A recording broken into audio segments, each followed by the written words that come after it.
Thunder arrives before the rain does. It comes low and slow across the ridgeline, rolling the length of the valley, pressing through the turf walls of the longhouse until it settles into the floor and the wooden benches and the bones of the people sitting inside. The fire in the central hearth dips slightly as though it heard something. Then the sound passes, and the ordinary crackling resumes, and the rain begins, slow at first, then steady, drumming the roof thatch in its particular even way. The people inside do not move. There is nothing to move toward. The sound is not a warning. It is, in the understanding of those who first told this story, something closer to a presence, large, purposeful, moving overhead on its own particular business, while the world below gets on with its evening. The Norse peoples who lived with this sound for generations gave it a name, or rather gave it a source. The rumble that preceded the rain was not abstract atmospheric event. It was the sound of a chariot pulled by two enormous goats across the lower vaults of the sky, the wheels of that heavy wooden cart pressing down on clouds thick enough to bear the weight. Where the wheels rolled, the air trembled. Where the goats ran, their hooves struck and churned, and the sky shook beneath them. And where that chariot passed, the rain came down into the waiting fields below.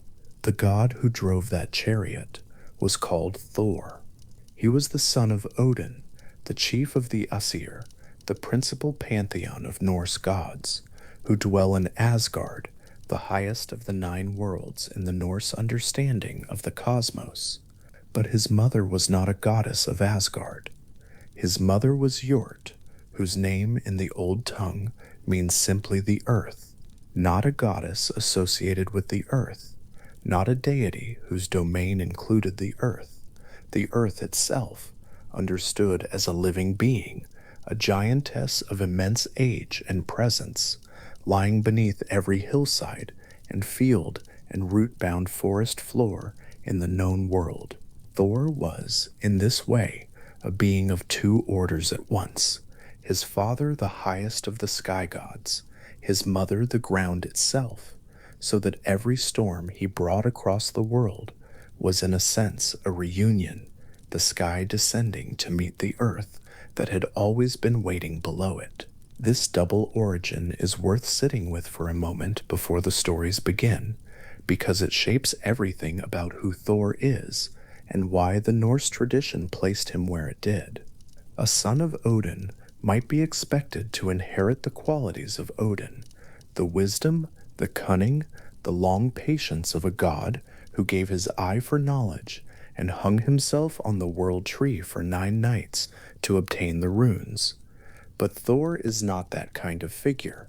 He is large where Odin is subtle. He is direct where Odin is oblique. He moves through the world with the particular confidence of someone who is, in his very bones, made from both the sky above and the ground underfoot, and who therefore feels at home in weather in a way that other gods do not. His chariot was pulled by 2 goats, and the tradition was specific enough about them to give them names. The first was Tangrisnir, whose name means something close to teeth-bearer, the goat that snarled. The second was Tangjostr, whose name carries the sound of teeth grinding. They were not small or gentle animals. They were large and rough, and full of their own particular energy. And the image of them running across the storm sky has about it something genuinely animal, the blunt, uncomplicated force of very large creatures doing exactly what they were born to do. Their hooves on the cloud floor sending tremors down through the gray undersides of the storm as the chariot behind them swayed and rolled. The thunder that came to the people in the longhouse, pressing through the walls and into the benches and the floor, was understood to be the sound of those goats running. Not metaphorically, not as a poetic way of describing an atmospheric phenomenon. This was, in the lived understanding of Norse communities, what was actually happening when the sky grew dark and the air began to smell of rain. That understanding was not frightening. This is important to hold on to as the story settles in. The Norse peoples who looked up when the thunder came were not looking up in dread. They were reading a familiar message from a familiar source. The goats were running. The chariot was moving. Thor was doing what Thor did, which meant the rain was coming, and the rain coming was not a disaster. It was the thing the fields had been waiting for.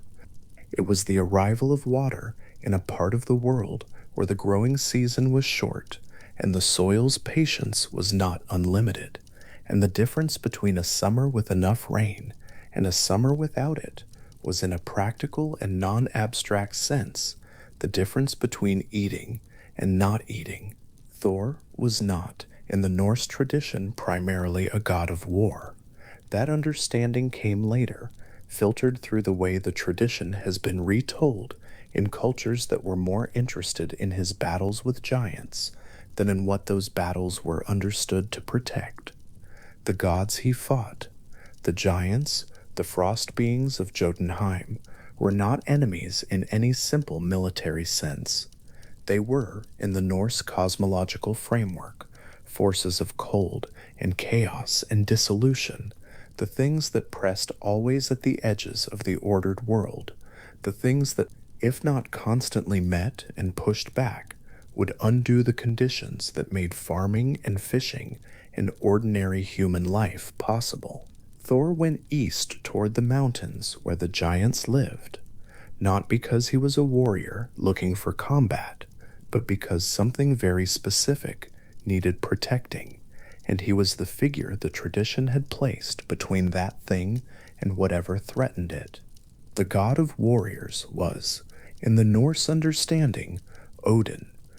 Odin was the one who received the slain from the battlefield, who gathered the Einherjar, the honored dead, into Valhalla, who was sought by kings making decisions and poets seeking inspiration, and men who had traded their lives for the possibility of glory. Odin sat in the high seat of Asgard, the seat called Hlithskjalf, from which he could see into all 9 worlds at once, surrounded by his ravens, Hugin and Munin, thought and memory, who flew out each morning and returned each evening with news of everything the world had done that day. Odin's realm was knowledge and death, and the long view across centuries. It was not particularly the harvest. Thor belonged to different people.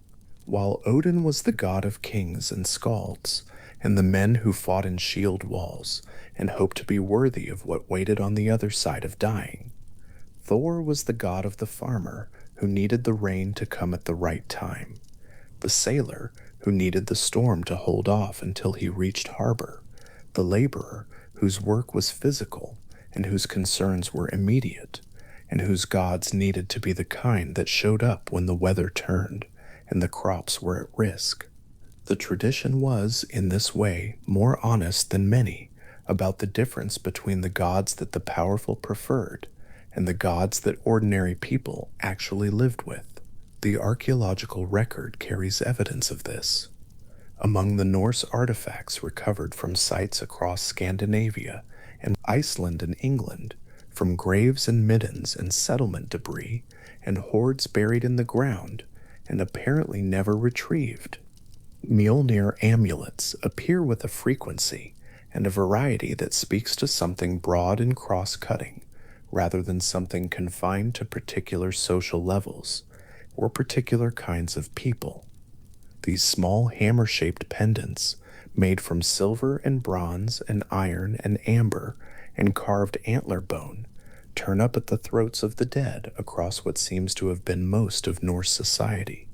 Not just warriors, not just the wealthy, farmers, women, people of ordinary means and ordinary lives, going about their ordinary business with a small hammer resting warm against their skin. Mjolnir, the hammer, was Thor's weapon and his tool, and the thing that made him, in the tradition's own estimation, the most effectively protective figure among the gods. The name's exact etymology has been argued over for a long time, but the older layers of the word seem to carry associations with something that strikes or crushes, something with the concentrated force of a single point applied with great intention. The hammer was not a subtle object. It was not Odin's spear, which had the quality of something thrown from a distance by a mind that had already thought 3 moves ahead. It was blunt and heavy and effective, which is to say, it was exactly suited to the god who carried it and the work that God was understood to do. The specific qualities of Thor's hammer, where it came from, what it could do, the particular circumstances of its making, and the flaw that attended its creation, these belong to other parts of the story that are still ahead. What matters here, in the first settling into the world of this tradition, is simply the image of the object itself, small enough in its amulet form to rest in a woman's palm or hang at a farmer's throat, but corresponding in the mind of anyone who wore it to something enormous moving across the sky above a dark field in a November storm, the chariot wheels sending their rumble down through the air toward the ground below, the rain beginning, the woman mending fishing nets at the harbor, and the tradition's archaeology gives us enough to say that she existed, or that many women like her existed, would have felt the weight of the small pendant against her collarbone when she leaned forward over her work, the silver or bronze of it carrying the particular warmth that metal acquires from long contact with skin. The shape of it was simple, the T-shape of the hammer's head, the short shaft beneath it, the loop at the top where the cord passed through. No decoration strictly necessary. The shape itself was enough. What the shape said was not complicated and did not need to be. It said, "I am under protection." It said, "The rain comes when it needs to." It said, "There is something between this world and the things that press at its edges, and that something is reliable. And I know what sound its chariot makes, and I have heard that sound all my life, and it is not a sound that frightens me." Thor's storms were understood not only as displays of power, but as the delivery mechanism for something the land could not do without. The distinction matters, and the tradition maintained it. In the Greek telling, Zeus's thunderbolts were instruments of will, things hurled from a high position to express judgment or display supremacy. In the Norse tradition, the thunder that came with Thor's chariot brought rain that filled the streams that ran down from the hills into the fields that needed it, and the growing season was short, and the winters were long, and the understanding was not that this god was demonstrating something, but that this god was doing something. The difference in register is the difference between a god who watches from above and a god who works. Odin watched from above. Odin's ravens circled the world and returned with knowledge, and Odin absorbed that knowledge from his high seat and turned it into the long, patient, costly wisdom of a figure who had already traded enormous things, his eye, his 9 nights of suspension, eventually the possibility of surviving what is coming at the end of the world, in pursuit of understanding the shape of everything. Odin was not absent from the world, but he was present in it in the way that a very old mind is present, at a remove, filtered through ravens and prophecy, and the accumulated weight of knowing too much. Thor was already gone. By the time Odin settled into Hlithskjalf to receive his raven's report, Thor had already gone out through the gates of Asgard, eastward, toward the mountains where the frost giants waited, his chariot moving at the speed that made the sky shake. This was not rashness, though the tradition sometimes plays it that way. It was, in the logic of the Norse cosmological order, simply the appropriate deployment of appropriate force. The giants did not require wisdom brought to bear against them. They required Thor, which is to say they required the specific combination of elemental origin, physical force, and dogged attention to the same task performed again and again across all the ages of the world, that only the son of Odin and the earth could provide. The earth's presence in Thor's parentage deserves one more dwelling on, because it is one of those mythological details that operates at several levels at once without straining to do so. Yurt, the earth, was not a minor or incidental figure in the tradition. She was one of the oldest.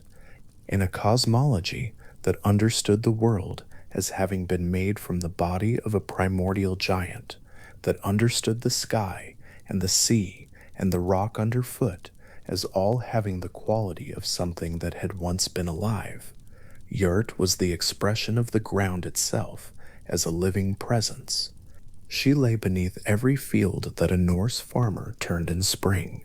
She was in the soil that held the roots of every tree. She was in the rock faces of the fjords, and the gray stone of the mountain passes, and the cold, soft ground of the wetlands. When Thor drove his chariot across the sky, the rain that fell from his storms fell to his mother. This is the kind of detail the tradition carries without insisting on it, a structure that is there for anyone who holds it up and looks, a reunion encoded in the cosmology so quietly that it might be easy to pass by without noticing it. But it is there, and it gives to the ordinary experience of a Norse thunderstorm, the lightning, the roll of the wheels, the rain coming down, a quality that is not ominous, but almost domestic. The sky and the earth, a son and his mother, the water moving between them in the way it always has. The farmers who lived in the Norse world knew Thor's mother the way they knew their own fields, by long familiarity, by the specific qualities of the ground in different seasons, by the way it smelled in spring when the frost broke and the top layer softened and the season's potential was suddenly available again. To a farmer in this tradition, looking up at the storm and hearing the chariot moving overhead, the sound was not something arriving from a foreign country. It was something happening between two presences that had always been here. The sky sun and the earth mother doing what they had always done, the rain moving through the air between them. The communities that held this understanding were not small or isolated. The Norse world in its period of greatest cultural reach extended from the fjords of Norway, across the North Atlantic to Iceland and Greenland, down into the British Isles and across the Baltic, and deep into the river systems of what is now Russia, and at the far end of those long sea roads to the trading ports of Constantinople and beyond. Thor traveled with those communities. His hammer traveled with them. The amulets appeared wherever Norse people went, pressed into new soils, and hung in new fishing harbors, and laid in graves dug in new ground. The same T-shaped pendant, recognizable across enormous distances, the same god overhead in whatever storms rolled across whatever new sky the boats had carried people to. There is something in this, too, about the particular kind of god that a farming and seafaring people needs. Neither farming nor seafaring is an activity that can be conducted at a remove from weather. A farmer plans around it, reads it, responds to it, dreads its failure, and waits for its arrival, and shapes the entire rhythm of the year around what the sky does. A sailor lives entirely inside it, inside the wind and the wave and the specific character of each storm, understanding weather not as background condition, but as the primary medium through which the work of sailing is conducted. For these people, a god of storms who was also a god of protection was not an abstract theological position. It was a functional necessity. Thor met that necessity, not because he was the cleverest or the most far-sighted of the Aesir, but because he was the most reliably present, the most consistently out in the weather himself. the figure the tradition had placed between the human world and the things that threatened it, doing the work that needed doing with the blunt, effective, non-theatrical dedication of someone who has been doing this work longer than anyone can remember and has no intention of stopping. The sound of his chariot was, in this understanding, the sound of that work continuing. When a farmer in a longhouse heard the thunder roll down from the ridge and felt it settle into the wooden bench beneath him and watched the fire dip slightly in acknowledgement, what he was hearing was not a warning, it was a report. Something was moving in the sky above, something enormous and purposeful, and the rain was coming, and the fields were waiting, and the work of the world was proceeding as it should. He would turn back to the fire. He would go on with his evening. The gods were doing what gods do, and he had his own work in the morning. This is the quality that the Norse tradition gave to Thor, above almost all other gods: familiarity, not the familiarity of contempt or diminishment, but the deep familiarity of something that has always been there, that has been trusted across every generation of anyone now living's memory, that has the specific warmth of the reliable. Odin was not familiar in this way. Odin was strange and costly, and the kind of presence that required careful handling. Frigga was magnificent, and her love could be as devastating as its absence. Tyr was the god of law, and of the sacrifice required to hold order in place, and there was nothing comfortable about him. But Thor was the thunder that came every summer, the rain that followed, the sound in the night that the children in the longhouse had heard every year since they were born and would hear until they died, and that their children would hear after them.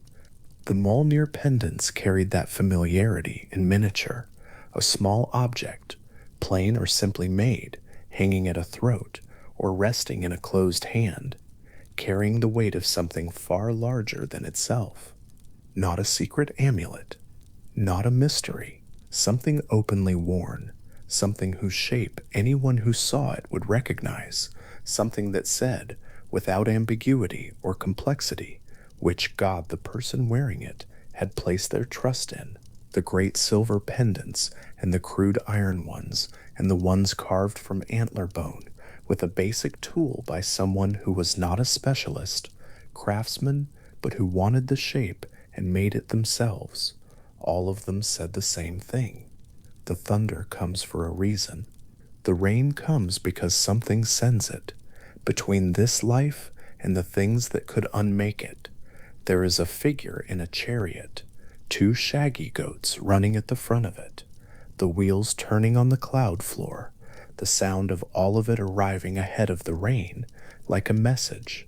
The mountain passes east of Asgard, in the Norse understanding of the world's geography, led toward Jotunheim, the realm of the giants, the frost beings, the forces of cold and dissolution that existed at the edges of the ordered world and pressed always against those edges. Thor went there regularly. He went alone or with a companion, and he went with his hammer in his hand and the particular focused intention of someone who has a single job and does it without complaint or distraction. The giants he encountered were often vast and strange and possessed of powers that operated by rules different from his own. He did not always win cleanly, but he went every time, and he went because if he did not go, the cold would come closer and the ordered world would be smaller at the edges, and the rain that needed to fall on the fields below would be coming from a sky that was less protected than it had been the day before. Ordinary protection, then, was the core of what Thor offered. Not transcendence, not revelation, not the deep strange wisdom of a god who had traded his eye for knowledge of the cosmos. Simply the reliable, repeated, largely thankless work of standing between the world and what was always trying to get in. The farmers understood this. The sailors understood this. The people who wore the little hammer pendants understood this, which is why they wore them plainly at their throats, where anyone could see, where the shape of the thing was visible and readable from across a room, where the choice it represented was not hidden, but stated. Here is who I trust. Here is what I believe is between me and the weather. Here is the sound I hear when the thunder rolls down from the ridge and the rain begins, and it is a sound I know, and it does not frighten me. A field at the edge of autumn has a particular quality that is different from the field in spring or summer. In spring, it is all potential, the ground turned, the seeds in, the season ahead full of what might happen. In summer, it is full and present and demanding, the crops growing or failing to grow in real time, the weather mattering daily in the most direct way possible. But in autumn, at the edge of harvest, there is a different register. The work is almost done. What was going to grow has grown. The cold is coming, and the cold is not an enemy in this tradition. It is part of the year's turning, as expected and as natural as the rain. The farmer walking the field at this particular moment, checking the crop before the harvest begins, is walking through the results of a whole season's relationship with weather and ground and whatever was moving overhead when the storms came. The small hammer at his throat, plain and warm from his skin, swings slightly with each step. He does not look at it. He does not need to. He has known what it represents since before he understood why he knew it, since before he could have put into words the relationship between the sound of thunder and the smell of rain coming, and the specific relief of a summer that had enough water in it to make the harvest what it needed to be. The pendant is not a reminder. It is more ordinary than that. It is simply there, the way the thunder is simply there, the way the goats run across the cloud floor, the way they have always run, the way the son of Odin and the earth goes east toward the mountains and does the work and comes back, every time, the work done. The rain came when it needed to. The fields are full, the autumn is cold and clear, and somewhere above the gray sky, where the clouds have pulled back and the stars are beginning to show in the early dark, the chariot rests between its journeys, and the two shaggy goats stand still, and Thor is home, and the thunder will come again when it comes, and the people who heard it tonight, rolling down from the ridge and pressing through the wooden walls of the longhouse and into the benches and the floor, turned back to their fires without alarm, because they know this sound, and it belongs to them, and it is not a warning, it never was. Loki stood at the entrance to the underground forge of the sons of Ivaldi, the passage behind him, still carrying the cold and the dark of the journey down through the rock of Nidavellir, the air ahead, already warmer, already touched with the particular smell of metal being worked at extreme heat. He had come with a commission. He had come in truth with a debt to pay, though the exact nature of that debt was not something he would have framed in those terms, standing there at the mouth of the forge, the orange light beginning to reach him from somewhere deeper in the chamber. The sons of Ivaldi were master craftsmen. Their reputation had traveled through all 9 worlds in the way that extraordinary skill sometimes does, not through announcement, but through the evidence of the things they made, which spoke for themselves wherever they went. The first thing he asked for was a head of hair, not simply hair shaped like hair and worn like hair, but hair that would, once placed on a living scalp, root itself and grow, hair that would, in the ordinary course of living, behave as hair has always behaved, moving in wind, catching light, darkening in rain, growing slowly, in the manner of all growing things, through the long seasons of a Norse year. The commission was for Sif, who was Thor's wife, and who had woken that morning to discover that her famous golden hair, hair that the tradition describes as something close to ripened wheat in its color and abundance, had been cut away entirely while she slept. The dwarves received the commission without visible surprise. In the forge at Nidavellir, the unusual was simply another kind of work. What Loki had done to Sif before arriving here, the tradition preserves plainly. He had cut her hair while she slept. The Prose Edda records this without elaborating on his reasons, which is itself an interesting quality of the account. The act is stated, the consequences are described, and the reasons are left as something the listener must accept without explanation. The way a craftsman accepts the shape of a commission without requiring the client to justify it. What the tradition is more interested in is what happened next. What happened next was that Thor found out, and Loki was immediately and absolutely obligated to make the situation right, which brought him here, to the underground forge, asking dwarves to do what no one else could. The sons of Ivaldi agreed. They set to work in the way that master craftsmen set to work, without ceremony, without prolonged discussion, with the quiet authority of people who have been doing something extraordinary for long enough that it no longer requires being made a fuss of. The forge was deep in the rock. The bellows worked in slow, steady pulses, the fire rising and falling in rhythm. And while the golden hair was being made, thread by thread, each strand needing to carry in its structure the capacity to grow, which is not a property of metal and which had somehow to be persuaded into it, the dwarves began working on other things as well. This is one of the qualities of exceptional craftsmen in the Norse telling of this story. They do not stop at the minimum. They work past the commission because the forge is hot and the materials are there, and because making one perfect thing has a way of opening the door to making two. Alongside the golden hair, the sons of Ivaldi forged Skidbladnir.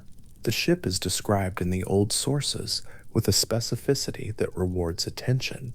It was large enough to carry all the gods, with its sails and rigging complete, ready to catch the first wind that presented itself, and yet it could, when it was not needed, be folded like a piece of cloth, reduced by some property of its making to a size that would fit inside a pouch. What the myth holds in this detail is a particular kind of wonder that has nothing of the theatrical about it. The ship is not impossibly large, it is impossibly flexible. It can be the thing that traverses an ocean and also the thing that slips into a pocket, and both of these are equally true of it, depending on what is needed.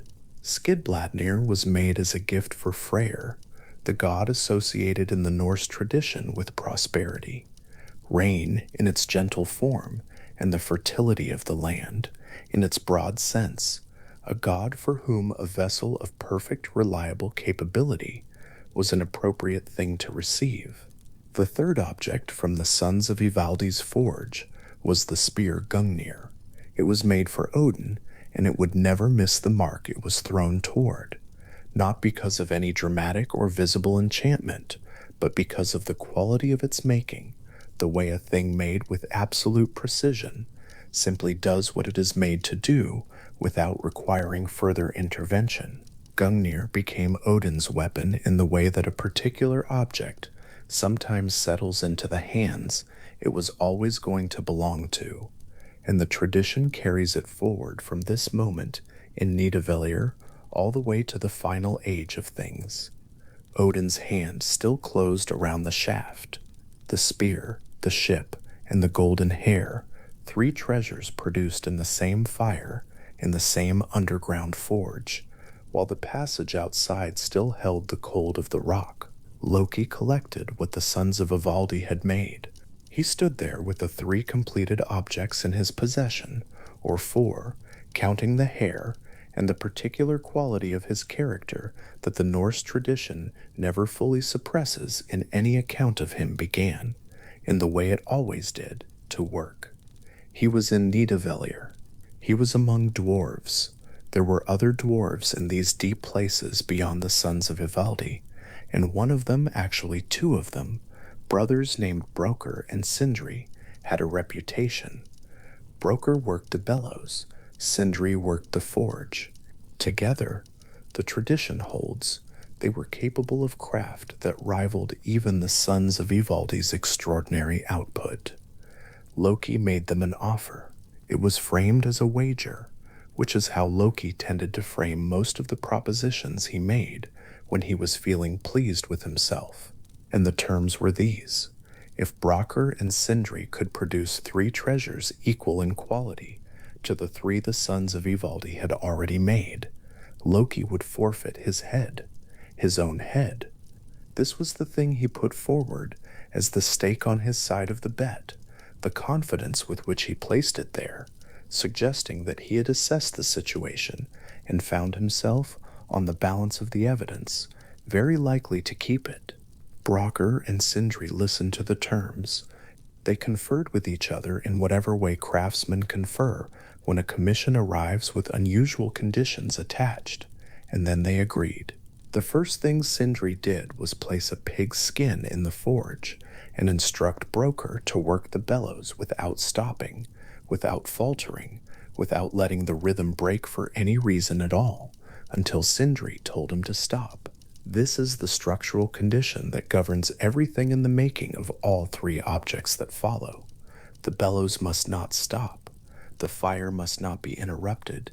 Whatever quality these treasures would have, whatever extraordinary property the making would build into them, depended entirely on the sustained, unbroken rhythm of Broker's work at the bellows. Sindri left the forge to retrieve materials. The bellows worked, and then, according to the Prose Edda, something settled on Broker's hand. A fly. One small fly, biting him on the hand, while his arms kept moving and the fire kept rising. Broker did not stop. His arms continued in their long, controlled strokes, the bellows expanding and compressing in the rhythm Sindri had set before leaving, the fire climbing and falling in response. When Sindri returned and lifted the first finished object from the coals, it was Gullinbursti, a boar made of gold, whose bristles had been forged with a property that no ordinary gold possesses. They gave off light. In the Norse tradition, Gullinbursti could run across the sky and across the sea and through the darkness beneath the earth faster than any horse, and wherever it moved, its gleaming coat illuminated the surrounding dark as if the sun had shifted position to be accommodating. The boar was made as a gift for Freyr, the same god for whom Skidbladnir had been made, and the tradition gives him these 2 objects without apparent comment on whether one god receiving 2 extraordinary gifts represents a particular favor on the part of the cosmos. Freyr was the kind of god who attracted gifts. The second object required iron placed in the forge, and Broker was given the same instruction: work the bellows, do not stop, do not let the rhythm break. The fly returned. This time it settled on Broker's neck and bit, harder than the first time. The Prose Edda specifies this, the escalation in the bite, as though the fly had assessed the first attempt and decided it required adjustment. Broker's arms continued their strokes. The fire continued to rise. When Sindri returned and drew the second object from the heat, it was the ring Draupnir, a ring in gold, carrying in its making a property that had nothing to do with the usual properties of rings. Every 9th night, from Draupnir, 8 identical rings would drip, each one of equal weight and quality to the first, the procession of rings emerging at their regular interval, as reliably and as quietly as water finding its level. The ring was made for Odin, and in the Norse tradition it became associated with Odin's relationship with the dead, the continuity of things, the way loss produces continuation in cycles the living cannot always follow. But that came later. In Sindri's forge, it was simply an object with a property, still warm from the coals, placed on the stone beside the golden boar. The third object was iron again, placed in the forge, and the instruction was identical. Work the bellows. Do not stop. Let nothing interrupt the rhythm. And now the fly returned for the third time, and this time it settled on Broker's eyelid and bit him there, bit him hard enough that blood ran down into his eye, hard enough that his vision blurred, hard enough that stopping the bellows just for a moment must have seemed like a reasonable response to a completely unreasonable situation. Broker did not stop, not entirely, but the Prose Edda records what happened. The bellows faltered, not for long. For just a moment, the rhythm broke, a single interruption in the sustained, unbroken action that the making of this third object required from beginning to end. Sindri returned to the forge and drew the third object from the coals. It was Mjolnir. The hammer sat on the stone workbench in Sindri's underground forge, and the first thing that was apparent about it was that it was squat and dense and blunt, a hammer in its basic form, massive, the head iron gray, and still radiating heat. The second thing that was apparent was its handle. The handle was shorter than it should have been, not dramatically shorter, not so short as to make the hammer appear broken or unfinished, but wrong in the specific way that a thing made under ideal conditions and then momentarily not ideal conditions turns out wrong. The flaw subtle enough that a person who had never seen the intended version might not notice it at all, and obvious enough that the craftsman who made it and the craftsman who had been working the bellows could both see immediately what had happened and why. The nature of the flaw is worth dwelling on for a moment, because the myth makes something specific of it. And the handle being short did not diminish the hammer's force. It did not reduce what the hammer could do to a thing it was swung toward. The hammer's capacity, the impossible force it carried, the property by which it would return to the hand of whoever threw it, the power by which it could be reduced to the size of a pendant and carried close to the skin, none of that was interrupted by the moment the bellows faltered. What the moment produced was a physical imperfection in the object's proportion, a handle that did not match the head in the way the maker had intended, and this disproportion would remain. It would always remain. Mjolnir would go forward into the 9 worlds with its short handle, and every image of it in every amulet and carving and depiction that followed would carry that same compact, slightly wrong proportion, and none of that would change what it was capable of doing. Broker gathered the 3 completed objects. He gathered them with the particular manner of someone who has just done a very considerable amount of extremely difficult work, and is aware that the third piece is not quite what it should have been, and is also aware that this is not entirely his fault. The fly having been an external complication that he met as well as anyone could reasonably be expected to meet it. He carried the golden boar, the dripping ring, and the short-handled hammer out of the underground forge, and through the passage of Nidavellir, and upward toward wherever the gods were gathered to receive what the dwarves had made. The tradition places the judgment in the hall of the gods. The assembled Aesir gathered to assess the 6 treasures that had come out of the competition between the 2 forges. The sons of Ivaldi had produced the golden hair, the folding ship, and the unfailing spear. Broker and Sindri had produced the glowing boar, the ever-multiplying ring, and the short-handled hammer. All 6 objects were presented. All 6 were examined, and the gods rendered their verdict, which the Prose Edda records without any notable drama. Of all 6 treasures, Mjolnir was the greatest. The hammer, with its short handle, the hammer carrying the permanent record of one fly's work on one afternoon in an underground forge in Nidavellir, the hammer imperfect in its proportions, and the most powerful object in all 9 worlds. The reasoning given is straightforward. Mjolnir was the most useful thing for the defense of Asgard against the giants. The Norse tradition was practical in its assessment of what made a thing valuable. The most beautiful object, the most technically extraordinary object, the object with the most remarkable property. All of these were admirable, but the gods lived in a cosmos that pressed against them from the direction of Jotunheim, the realm of the giants, and what they needed most was a defender whose instrument could not be bested. Mjolnir was that instrument. Its short handle was acknowledged and then set aside because a weapon's function is not its proportions. Loki lost his wager, or very nearly. The terms he had set out, his head, forfeit if the dwarves matched the sons of Ivaldi, had come due, and Brokkr arrived to collect. What Loki did next is a detail the tradition preserves with something close to affection.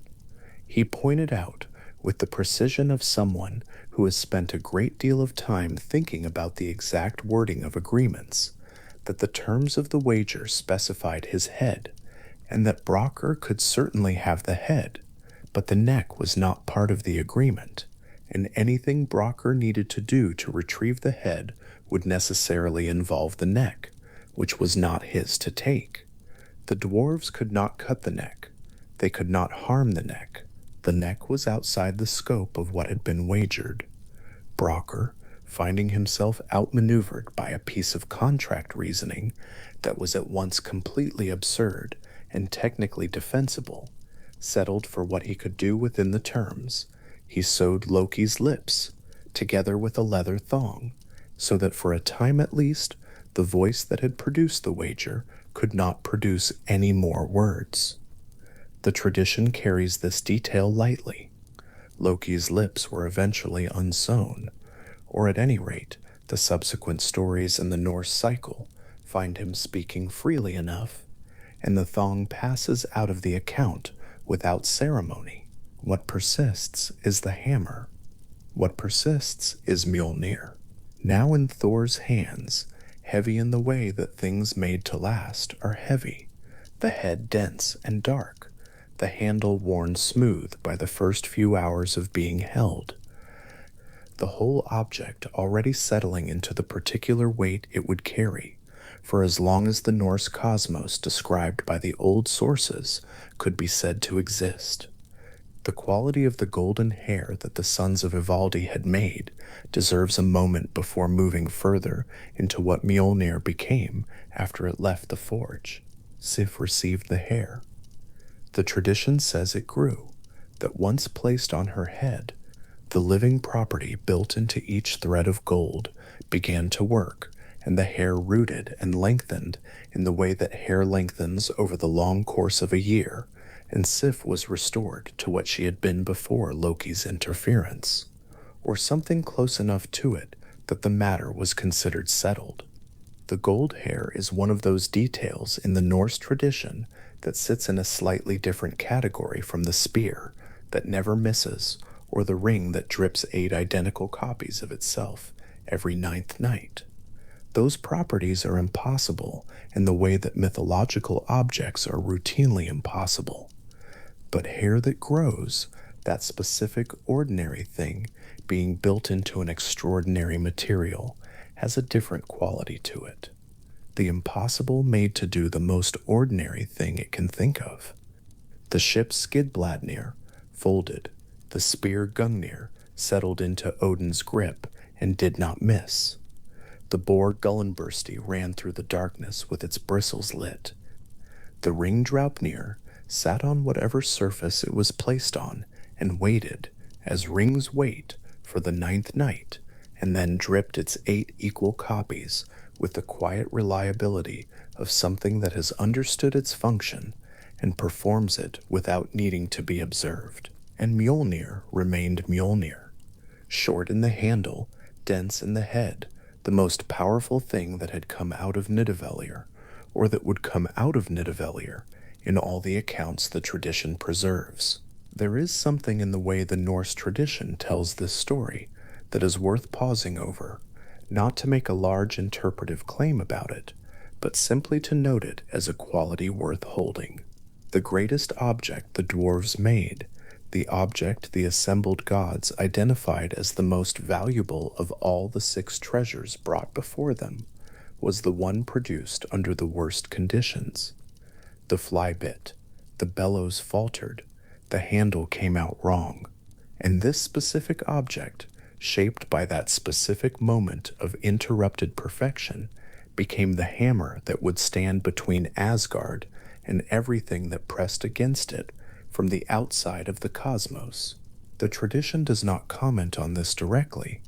It states the facts of the making, describes the flaw, records the judgment, and moves on.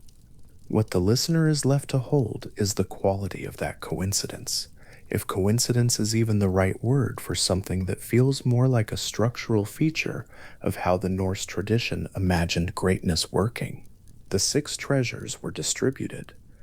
They moved out of the underground forge and into the hands of the gods, who would carry them through the long Norse mythological cycle. Freyr received the folding ship and the illuminated boar. Odin received the golden spear, and in time, the dripping ring. Sif received her hair, which grew back in gold, and Thor received Mjolnir. The hammer came to him the way that the right object comes to the right hand, not dramatically, not with any ceremony that the tradition goes out of its way to describe, but with the quiet inevitability of a thing finding the place it belongs. Thor's hand closed around the handle. The weight of the hammer was exactly the weight it was going to be, from that moment forward, familiar before it had time to become familiar, settled before it had been carried anywhere. The underground forge in Nidavellir, after the work was done, would have returned to its ordinary temperature by degrees. Not quickly. Stone holds heat, and a forge worked at the sustained intensity that Sindri and Broker had maintained for 3 consecutive commissions, takes time to release what it has accumulated. The bellows would have sat still, the coals would have banked. The workbench where Mjolnir had rested in the first minutes after emerging from the fire would have cooled to the temperature of the surrounding rock, and the shape of the hammer would have left no mark on it, because iron does not leave impressions in stone simply by being placed there. Even iron made the way Mjolnir was made.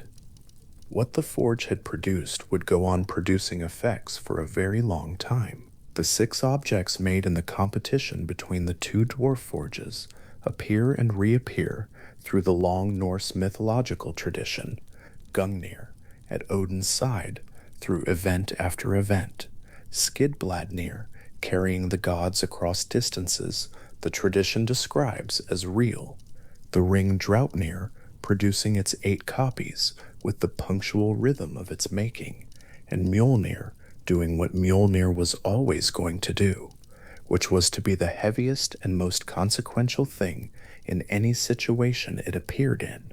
The specific quality of the underground, the darkness, the sustained fire, the bellows working in their rhythm, belongs to those hours in Nidavellir in a way that is difficult to fully separate from the objects produced there.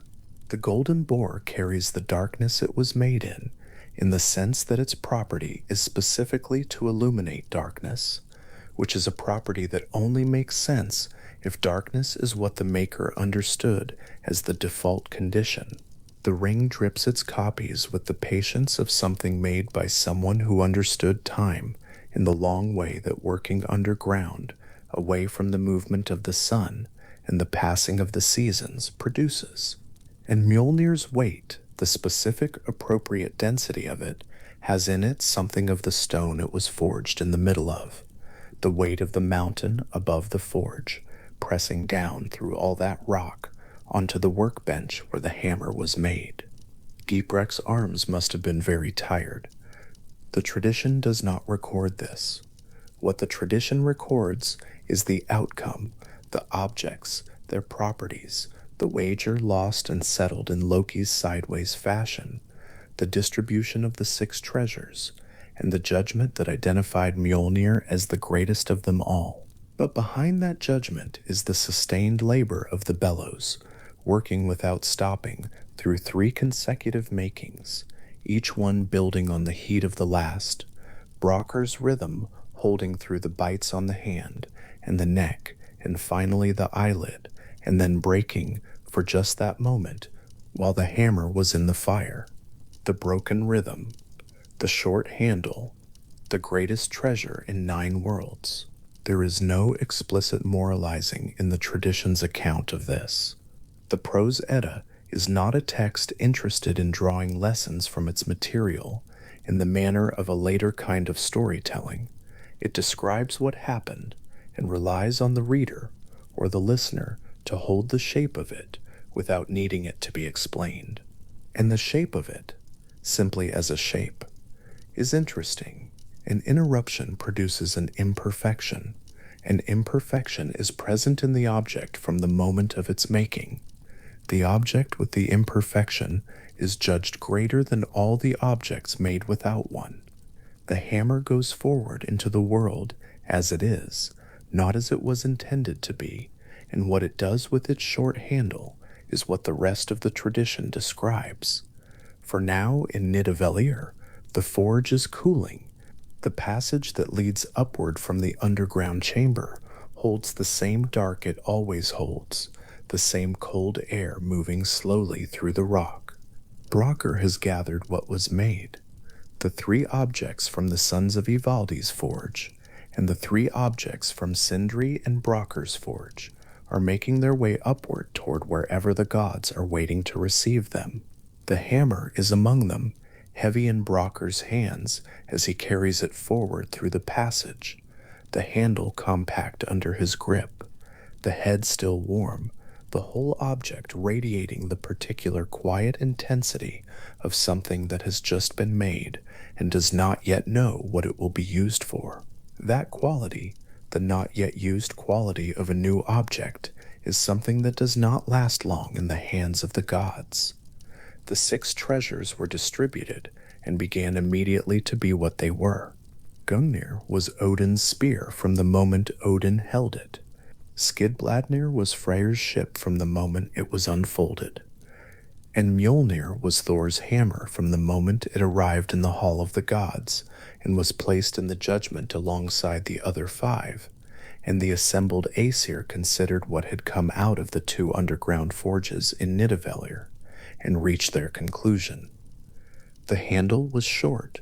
The hammer was the greatest.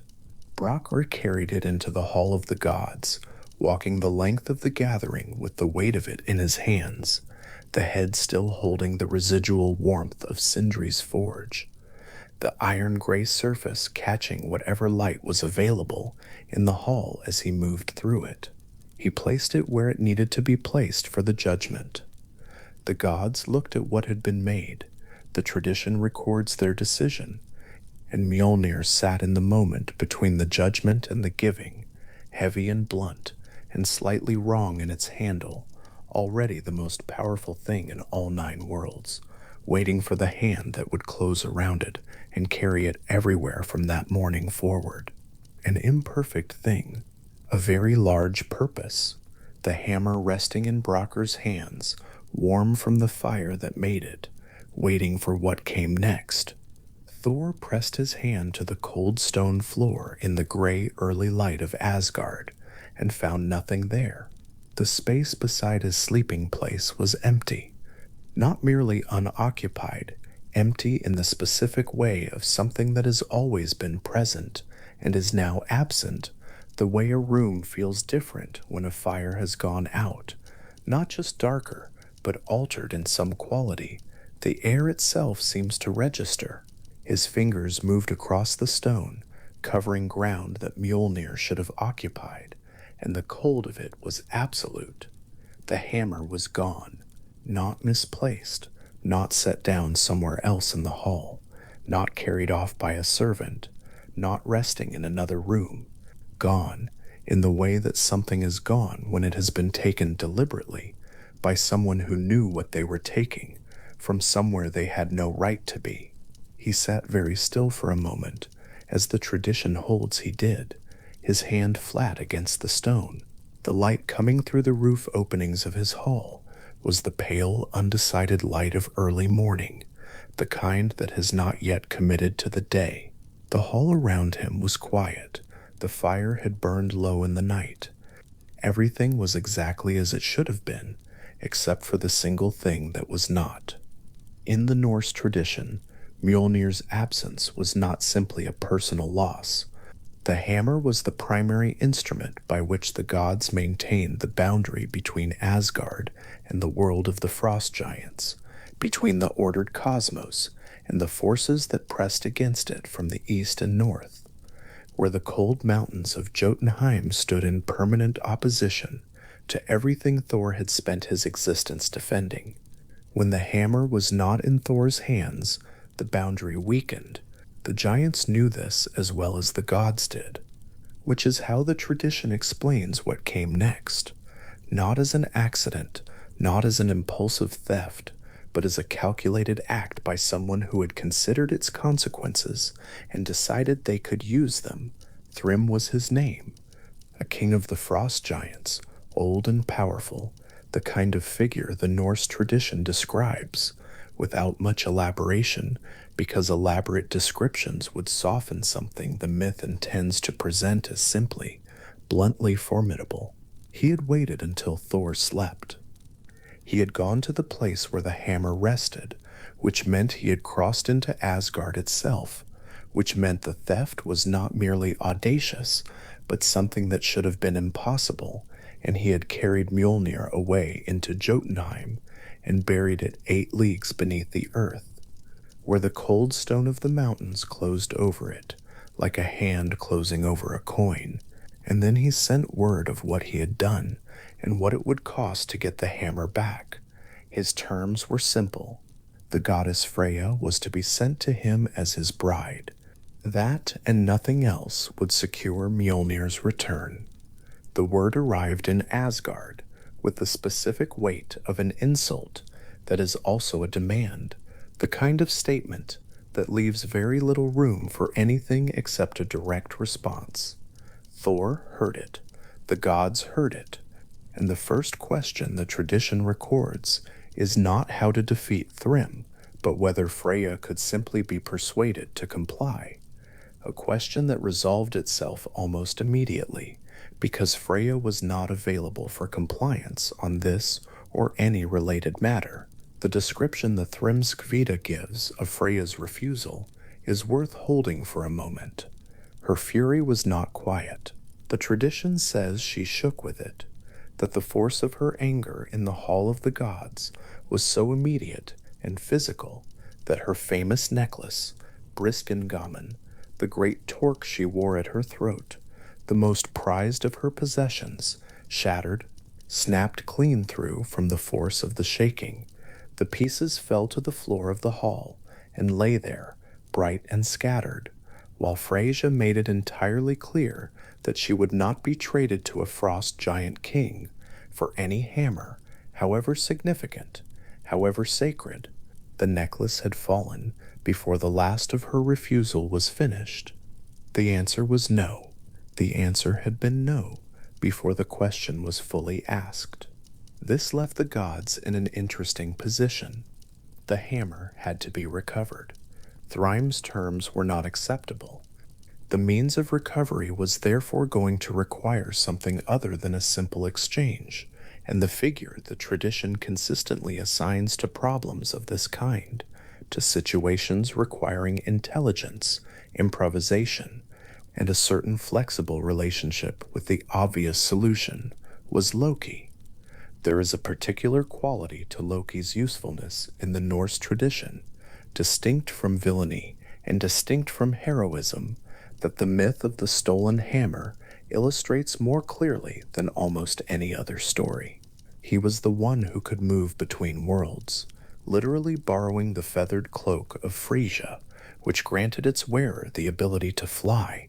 In the form of a falcon, he crossed the enormous distance between Asgard and Jotunheim and arrived at Thrym's stronghold as an emissary. The cloak spread wide in the gray air above the mountains, catching cold currents the way a bird's wings catch warm ones, banking north and east through skies where the light came at a low angle and the clouds moved in slow, enormous formations. He found Thrym sitting on a hillside in the manner of a man entirely comfortable with what he had done, braiding gold into the manes of his horses, watching his enormous cattle move across the flat country below. The giants had cattle in proportion to themselves. Everything in Jotunheim was proportioned to beings larger than gods, which is something the tradition returns to frequently when Thor travels east, the sense of a world where the ordinary scale of things has been stretched in every direction until the familiar becomes strange. Loki and Thrym spoke directly. There was no pretense between them. Loki was not disguised, was not pretending to be something he was not. He came as what he was, a figure from Asgard, an emissary of the gods, and he asked plainly whether Thrym had taken the hammer and what he intended to do with it. Thrym confirmed both facts without particular ceremony. He had buried it 8 leagues beneath the earth. He would return it when Freyja was delivered to him as his bride. Not a negotiating position, a statement. He went back to braiding his horse's mane, and Loki took the feathered cloak back into the cold sky and flew south toward Asgard. The flight back was quicker than the flight there, the tradition notes, which is the kind of small detail that suggests a sense of urgency without making that urgency dramatic. The feathers worked in the cold air. The mountains of Jotunheim receded behind him, and the walls of Asgard rose ahead, the light over them warmer and lower than the light over the giants' country. And Loki came down into the hall of the gods to report what he had learned. Thor was waiting, the other gods were assembled, and the situation, once Loki had described it, was as clear as it had been before his departure, which was to say, there was no acceptable exchange available, and Mjolnir had to come back. It was Heimdall who found the solution. This is significant within the tradition's own internal logic, because Heimdall was not a figure associated with the kind of lateral thinking the situation required. He was the watchman of the gods, the guardian of Bifrost, a being of such attentive seriousness that he could hear wool growing on sheep and grass pushing through soil. He was not the one who usually proposed the unconventional plan, but here the tradition places the idea in his mouth, and there is something in that choice worth noticing. The suggestion that what Heimdall's foresight saw, surveying every possible direction the situation could develop, was that only one path led back to Mjolnir, and it ran directly through the absurd. The plan was this. Thor would go to Thrym's hall in the guise of the bride. He would wear Freyja's bridal dress, her veil, her jewelry. Loki would accompany him, dressed as the handmaiden. They would arrive at Thrym's hall for the wedding, and at some point during the ceremony, according to Norse custom, the hammer would be carried into the hall to hallow the union, and at that point, it would be within reach. The tradition records that Thor's reaction to this proposal was immediate and in character. He did not want to wear a dress. He was especially resistant to wearing a veil. He expressed this resistance in terms the Thrymskvida does not wholly quote, but clearly found characteristic.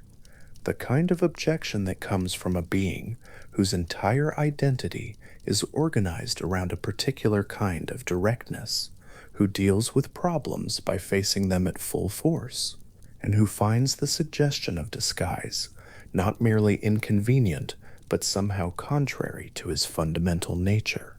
He was, above all, the god who went east to the mountains and met things directly. He was not the god who arrived in disguise.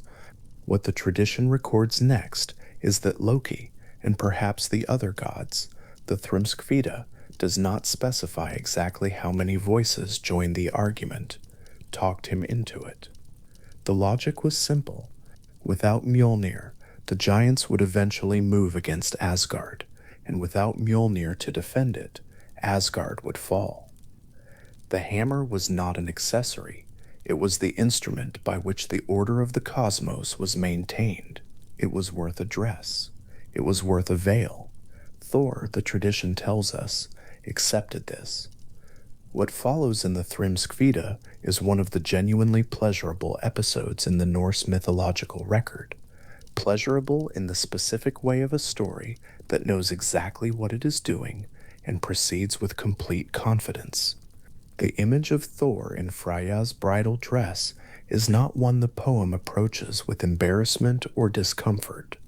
It presents it straightforwardly, with a kind of calm and affectionate attention, as though the tradition is entirely comfortable with the fact that its most powerful defender once sat in a frost giant's hall in a veil, eating the contents of a banquet table, waiting for a hammer. The preparations are described with care. Freyja's finest dress fitted as well as it could be to a figure built along entirely different lines than Freyja's. Keys hung at the belt in the manner of a Norse bride, a symbol of household authority, of a woman taking her place as the manager of a new household's resources, which also happened to be an excellent detail to have present, because anyone who had spent time with actual Norse households would understand immediately what those keys represented, and would therefore read the whole figure accordingly. A veil arranged over Thor's face, covering whatever a veil covers. Loki beside him in the dress of an attendant. The two of them departing in a chariot, not goat-drawn, not thunder-producing, just a chariot moving north and east toward the mountains. The tradition says the earth shook when the chariot passed, the mountains split, fire burned, and Thrym, watching from his stronghold, interpreted all of this as evidence of Freyja's enormous eagerness to be married. He leaned toward his assembled guests and told them that Freyja was coming, that her longing for him was so fierce it was disturbing the ground under her chariot wheels, that the marriage was going to be remarkable, and his guests presumably agreed, because the preparations had been substantial. The hall had been laid out, the ox was ready, the tables were loaded with food in quantities appropriate to a giant's feast, which meant quantities that would be difficult to describe to anyone who had not attended one. Thor and Loki arrived. They were received. The wedding feast began. What happened next? The Thrimskvida describes with a timing that is precise enough to feel intentional, the specific comic rhythm of someone who knows exactly how long to let a joke accumulate before it lands. Thor ate. This is the poem's central image for the feast sequence, and the poem returns to it with a kind of loving attention, because the eating is not incidental. It is the heart of the scene. He ate an entire ox, not most of it, not a large portion, the entire ox, the complete animal that had been prepared for the feast's centerpiece. He ate 8 salmon. He ate all of the sweet delicacies that had been set out specifically for the women of the wedding party, the small, careful portions of delicate food that were meant to be distributed across multiple people across the entire evening. And he drank 3 barrels of mead, 3 full barrels, in the course of a single sitting, in the manner of someone who is not pacing themselves, because pacing is not something that has come up as a necessary skill. Thrym watched this from across the long table. He watched the veil. He watched the quantities of food moving past the veil with a regularity that suggested a very particular kind of determination. And then he made the mistake of saying something about it, which is the moment the poem has been building toward. He turned to Loki, to the handmaiden sitting beside the bride, and said, in terms the tradition captures with beautiful simplicity, that he had never seen a woman eat like that. In all his experience, at all the feasts he had attended or hosted in his long life, No bride had ever consumed an ox. No woman he had known had removed 8 salmon from a platter. He had some questions. Loki's response to this was delivered with the confidence of someone who has had this answer ready since before they left Asgard. Freya, he explained, had been so consumed with longing for Thrym during the 8 days of her journey that she had been unable to eat or sleep the entire time. Not a bite, not a moment's rest. The hunger that the assembled table was now addressing was 8 days of accumulated longing. Thrym heard this, considered it, and found that it explained everything to his complete satisfaction. He turned back to the feast in a state of evident contentment. There was also the matter of the eyes. Thrym, in the way of someone who is allowing himself to be married to a famous beauty and wants to have some sense of what he is getting, leaned across and tried to catch a look beneath the veil to see the eyes of his bride, even briefly, even through fabric. What he caught instead was the full force of Thor's gaze looking back at him through the cloth, the specific quality of which the tradition compares, with wonderful restraint, to burning fire.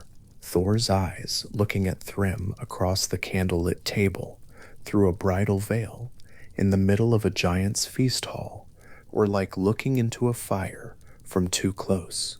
Thrym found this alarming. He pulled back. He said again that something seemed unusual. The eyes of his bride were very bright. They were very forsready. He searched for the word burning. Loki, again without hesitation, explained that Freya had not slept for 8 days. The brightness in the eyes was the brightness of a woman who had been awake for more than a week, consumed by a single feeling. Thrym heard this, considered it, and found that it explained everything to his complete satisfaction. There is a pleasure in following this scene, specific to the Norse telling of it, that has to do with the confidence with which the poem proceeds. It does not apologize for its material. It does not treat the disguise as a narrow escape. It presents Thrym as someone who wants to believe what he has been told badly enough that the wanting does the work of convincing. His questions are answered each time with explanations he accepts, because accepting them is what he came here to do. He came here to be married. The feast is laid. The guests are present. Freyja has arrived. The story he has built around this event is enormous and satisfying, and each small detail that does not quite fit is covered over by the explanation that fits the story, because the story is what he is protecting. The feast continued. The evening settled toward its necessary moment. In Norse wedding custom, the tradition holds, the ceremony included a hollowing, the hammer carried into the hall and placed in the lap of the bride, invoking the protection of Thor over the new household, sanctifying the union. The hammer was a sacred instrument of blessing, of boundary marking, of the protection that the gods extended to ordinary households at the significant thresholds of ordinary lives. Thrym, who had buried Mjolnir 8 leagues under the earth for the specific purpose of leveraging this marriage, had arranged for this ceremony to occur. He had arranged for Mjolnir to be carried up from where it was buried, to be brought into the hall, to be placed in the lap of his bride, as custom required. The servants carried it in on a cushion. It moved across the length of the hall through the noise and the firelight, past the long tables of giants who had eaten well and drunk more and were in the comfortable, slightly flattened state of guests at a feast where everything has gone to plan. It moved toward the long table at the head of the hall, toward the veiled figure sitting at the seat of the bride, and it arrived there in the manner of something returning to its right place after a long absence. Thor's hand closed around the handle. The moment his grip found it, the tradition says, the grip was immediate and total, not tentative, not cautious, not the careful grip of someone receiving a sacred object. the grip of someone taking back what was his. Mjolnir, the tradition records, he recognized in his hands with the specific recognition of something that has been missed, something whose absence has been felt as a weight in itself, and whose return restores a weight of a different kind, the right kind, the familiar kind, the weight of something that belongs where it has arrived. He took it, he threw back the veil, and the hall, in the moment before anything happened, went through the particular quality of stillness that sometimes precedes events of significant consequence, not silence exactly, but a change in the quality of the noise, a pause in what the room had been doing while the room understood what the room was now facing. Thrym did not have long to revise his understanding of the evening. The tradition does not dwell on what followed with particular elaboration, because the story has already told most of what it needed to tell. The hammer was in Thor's hands, the hall was full of the guests who had arranged and attended a wedding ceremony built on a theft and a demand, and Thor was no longer wearing a veil. What the Thrymskvida records is straightforward. Thrym died first, the assembled guests followed.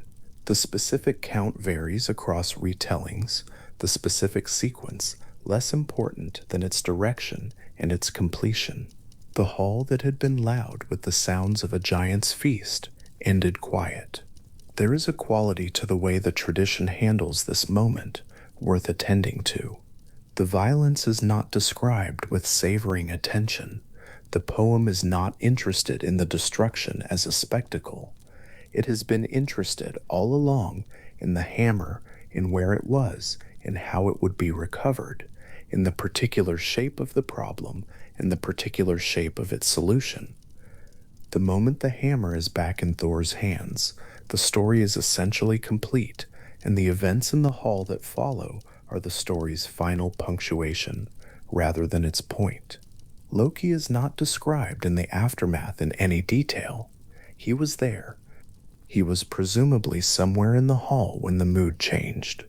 The tradition is not concerned with what he did during the last portion of the evening, because Loki's role in the story was completed when the hammer arrived on its cushion, the plan he had co-constructed with Heimdall, the explanations he had delivered at the table with such smooth certainty, the handmaiden's dress he had worn beside Thor through the entire performance. His work was done. The rest was Thor's.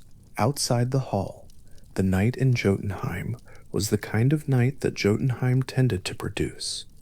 Cold, enormous, the mountains somewhere in the dark beyond the lights of Thrym's stronghold, the sky, the deep flat black of a sky without competing light.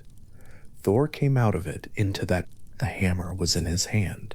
The weight of it was exactly as it should have been, which was something the tradition understands in its own way, not as a relief exactly, more as a correction, the restoration of a state of affairs that had been temporarily and deliberately disrupted and was now returned to its proper condition. The journey back to Asgard from Jotunheim is not described in detail by the Thrymskvida, and that absence is itself interesting. The poem gave considerable attention to the approach, Loki's flight in the feathered cloak, the chariot moving north with the earth shaking under it, but the return receives almost none. This might be because the journey south and west required no narrating, because the story had already done what it came to do. The theft had a shape, the disguise had a shape, the recovery had a shape. The return was simply the last step in a completed arc, and completed arcs do not always require narration. The hammer was out of the ground. The marriage was not going to happen. Thor was going home. He passed through the gates of Asgard in the morning. The tradition holds, or at the edge of morning, the same uncertain light that had been present when his hand found the cold stone and found nothing, the same gray, undecided quality to the sky. The gates of Asgard behind him, closing in the quiet of early morning, the sound of them settling into their frame, the kind of sound that is also a kind of conclusion, heavy, solid, belonging entirely to the present moment, without referring to anything before or after it. The gods who received him in the hall, the tradition does not name who was there, only that the hammer's return was understood as what it was. Understood the situation without much in the way of ceremony. Mjolnir was back, the boundary was restored, the arrangement of things had returned to the arrangement that the arrangement of things was supposed to be. Whether anyone remarked on the dress or the veil, the tradition politely does not record. What the tradition preserves, in the fullness of the story, is something that the myth might not announce, but that its shape communicates regardless. This is a story about a theft, but the theft functions differently than thefts and myths usually function. It is not about loss in the dark sense, not about something permanently taken. It is about an absence so specific that the world it creates, a world in which the hammer is not where it belongs, becomes a kind of pressure on the story, a gentle ongoing wrongness that the story exists to correct. Every scene in the Thrimskvida is a scene of something not being where it should be. The hammer is underground. Thor is in a dress. Thrym thinks he is getting married. Loki is explaining away enormous quantities of consumed food.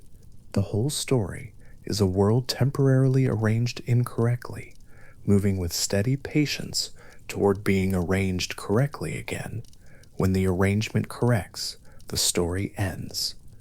Not with celebration, not with explanation, but simply with the hammer in the right hands and the gates of Asgard closing behind the god who carried it home.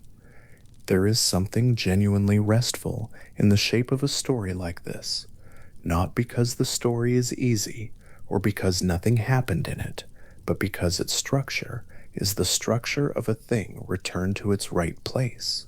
The absence acknowledged, the problem addressed, the specific physical weight of Mjolnir restored to the hands that know how to hold it, the boundary between Asgard and the Frost Giants' country, back where it has always been and will remain.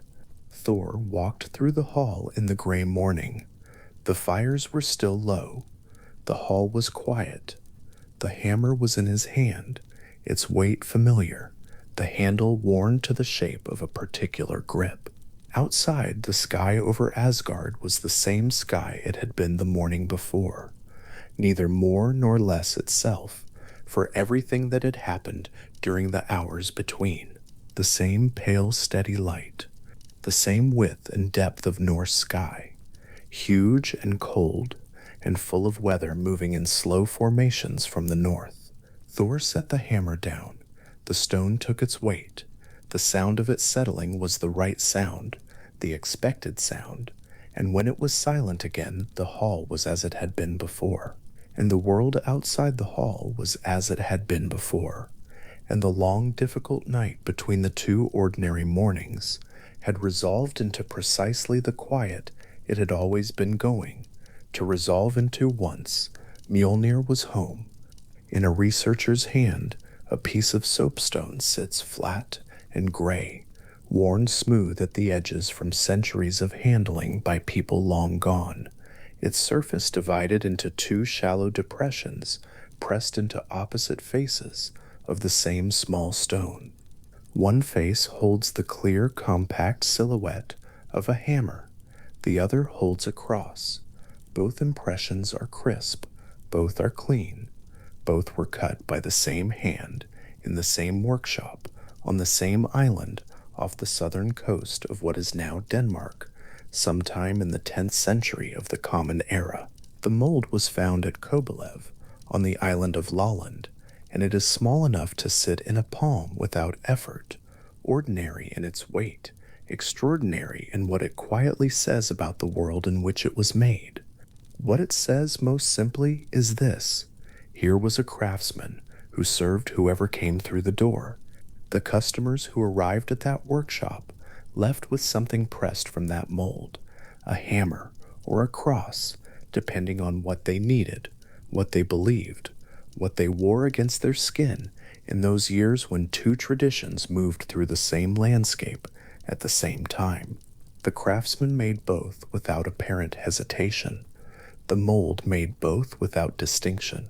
Whatever the customers of Kobelev believed about the nature of the divine, about which powers governed harvest and storm and the safety of a household, they could leave that workshop with a small object to carry it home in their pocket and feel the shape of it through the cloth and know that the thing they had asked for was there. There are more than 100 of those pendants recovered now, Mjolnir shapes, hammer shapes, pulled from graves and fields and harbor mud across a landscape that stretches from Scandinavia down through Iceland and across the water to England. They were made from silver, which catches light and holds it in the T-shaped form of the hammer's head. They were made from bronze and iron, from amber pressed into shape while still warm, from antler bone carved with care, in rooms where the tools were small and the work was close. They date from the 9th century through the 11th, a span of 200 years in which a great deal else was changing across the Norse world and across the broader world beyond it. And through all of that change, the small hammer held its form, its proportion, its specific T-shaped silhouette, consistent across 100 workshops in a dozen countries, worn by the living and buried with the dead. A pendant is a particular kind of object. It is not a monument. It does not announce itself from a distance or demand attention from passers-by.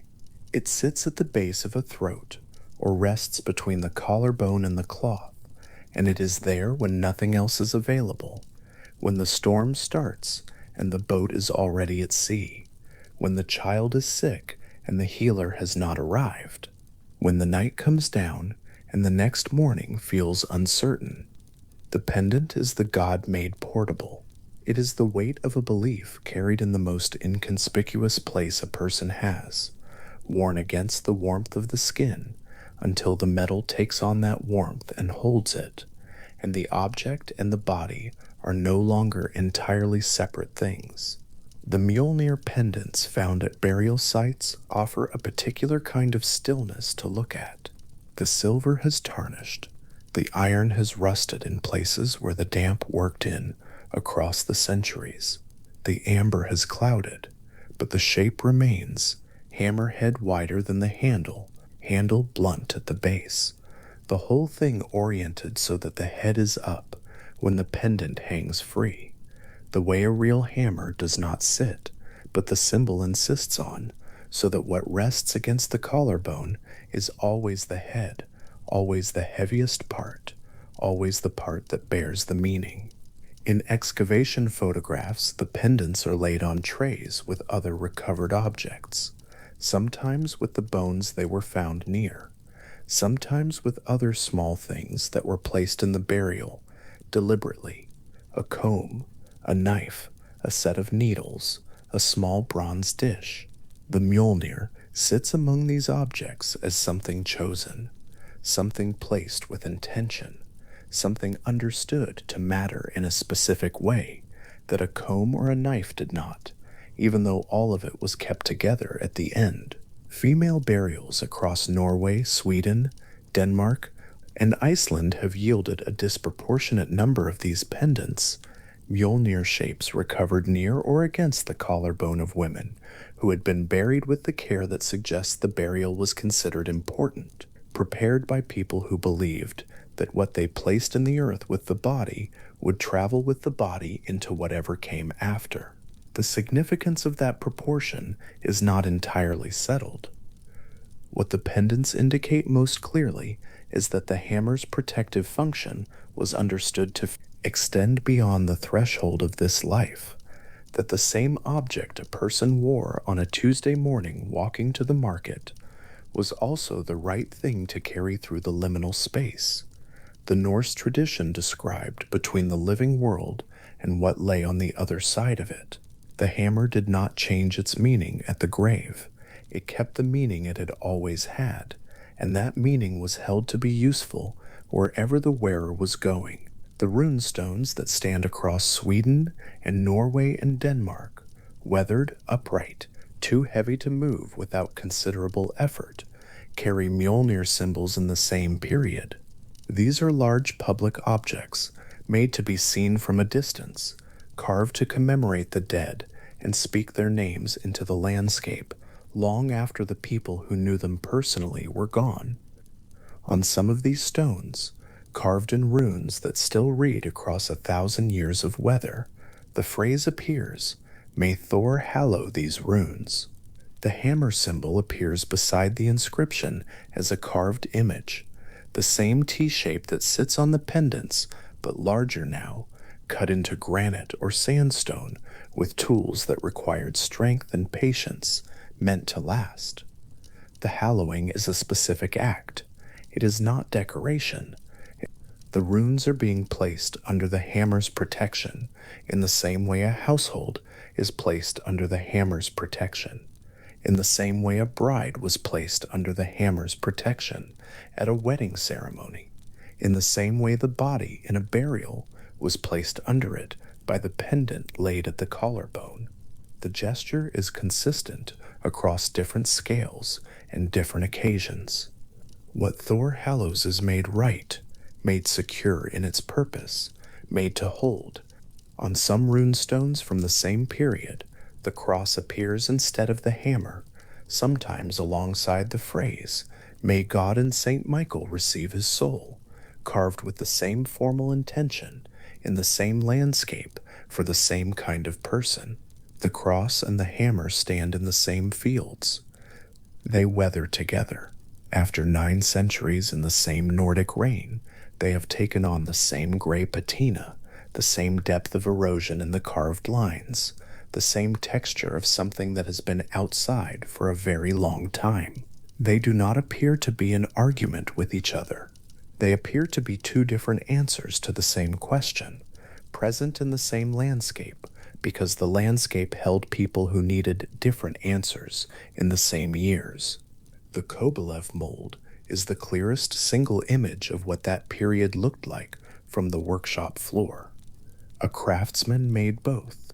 The same fire heated the metal poured into both impressions. The same tongs lifted the mold when it was done. The same hands carried the finished pendants to the surface and inspected them in better light before setting them aside to cool. It is not a record of conflict or of one tradition overtaking another. It is a record of practical work, the kind of work that gets done when what matters is that the customer leaves with what they came for, and the customer's requirements vary. The soapstone mold does not carry any ideological weight that the craftsman seems to have felt. It carries 2 shapes, and it was used for both, and then it was discarded or lost, and then it was in the ground for 1,000 years, and now it sits in a researcher's hand, still legible, still bearing the impression of both forms in its opposite faces. The hammer's presence in wedding ceremonies is documented in a way that bridges the mythological and the practical. The tradition holds that when Mjolnir was carried into the hall at Thrymm's feast, brought forward by servants who had no idea what was about to follow, it was placed in the bride's lap to hallow the union according to custom. The placing was not incidental. In Norse wedding ritual, as the tradition describes it, the hammer hallowed the marriage in the same way it hallowed runes, the same way it was understood to hallow the dead and the living alike. Placed in the bride's lap, it invoked protection on the new household, fertility for the marriage and the land attached to it, and the formal sanction of Thor's attention on what was being joined. The weight of a hammer in the lap is a particular weight, dense, specific, more present than a spoken blessing, a physical thing that does not leave when the words dissolve into air. The ceremony required that weight. The blessing needed to be felt. That ritual function passed through the same centuries as the pendants and the runestones. carried in the practical life of communities where the harvest was not guaranteed, and the sea crossing was not guaranteed, and the birth was not guaranteed, and the marriage needed whatever protection could be assembled for it. The hammer was assembled for all of these. It was at the wedding. It was on the roan stone commemorating the dead. It was against the collarbone of the woman being buried. It was on the tray in the workshop beside the cross, waiting to be poured. There is something worth dwelling on in the specific quality of these objects, the way they are small. A pendant that fits in the palm does not announce power. It does not require a temple or a priest or a crowd assembled to make it functional. It requires only the person wearing it and the understanding they carry about what it means. The Mjolnir pendant works because the person who wears it knows what the hammer is, knows the tradition that surrounds it, the function it was understood to serve, the god whose attention it is understood to invoke. Without that knowledge, it is a T-shaped piece of metal hanging from a cord. With that knowledge, it is a small object doing the same work that the roan stone does and the wedding ceremony does, but quietly against the skin on an ordinary Tuesday without ceremony or audience. The pendants recovered from graves along the coast of England in the territories that Norse settlers occupied during the period of expansion across the North Sea indicate that the hammer traveled with its wearers wherever they went. The symbol that had been pressed from molds in Norway appeared on the bodies of people buried in English earth, in graves that reflected Norse practice, in landscapes that Norse communities were making their own over the course of decades. The hammer did not stay in Scandinavia. It went where the people who needed it went, over the water, into new fields, under a sky that was slightly different from the one they had left, but that still produced thunder, still produced storms, still needed the same attention, brought to the same questions about whether the harvest would come, and whether the boat would come back, and whether the house would hold. Those are not abstract questions. They are the questions that a farming community asks every autumn and every spring, and that a fishing community asks every morning before the boat leaves the harbor. The hammer pendants are answers to those questions in the form of an object small enough to tuck under a collar, portable enough to take on a boat, durable enough to outlast the person who wore it by 1,000 years and still hold its shape in a researcher's hand. The answers they carry are not complicated. Thor watches. Thor hallows. The hammer is here.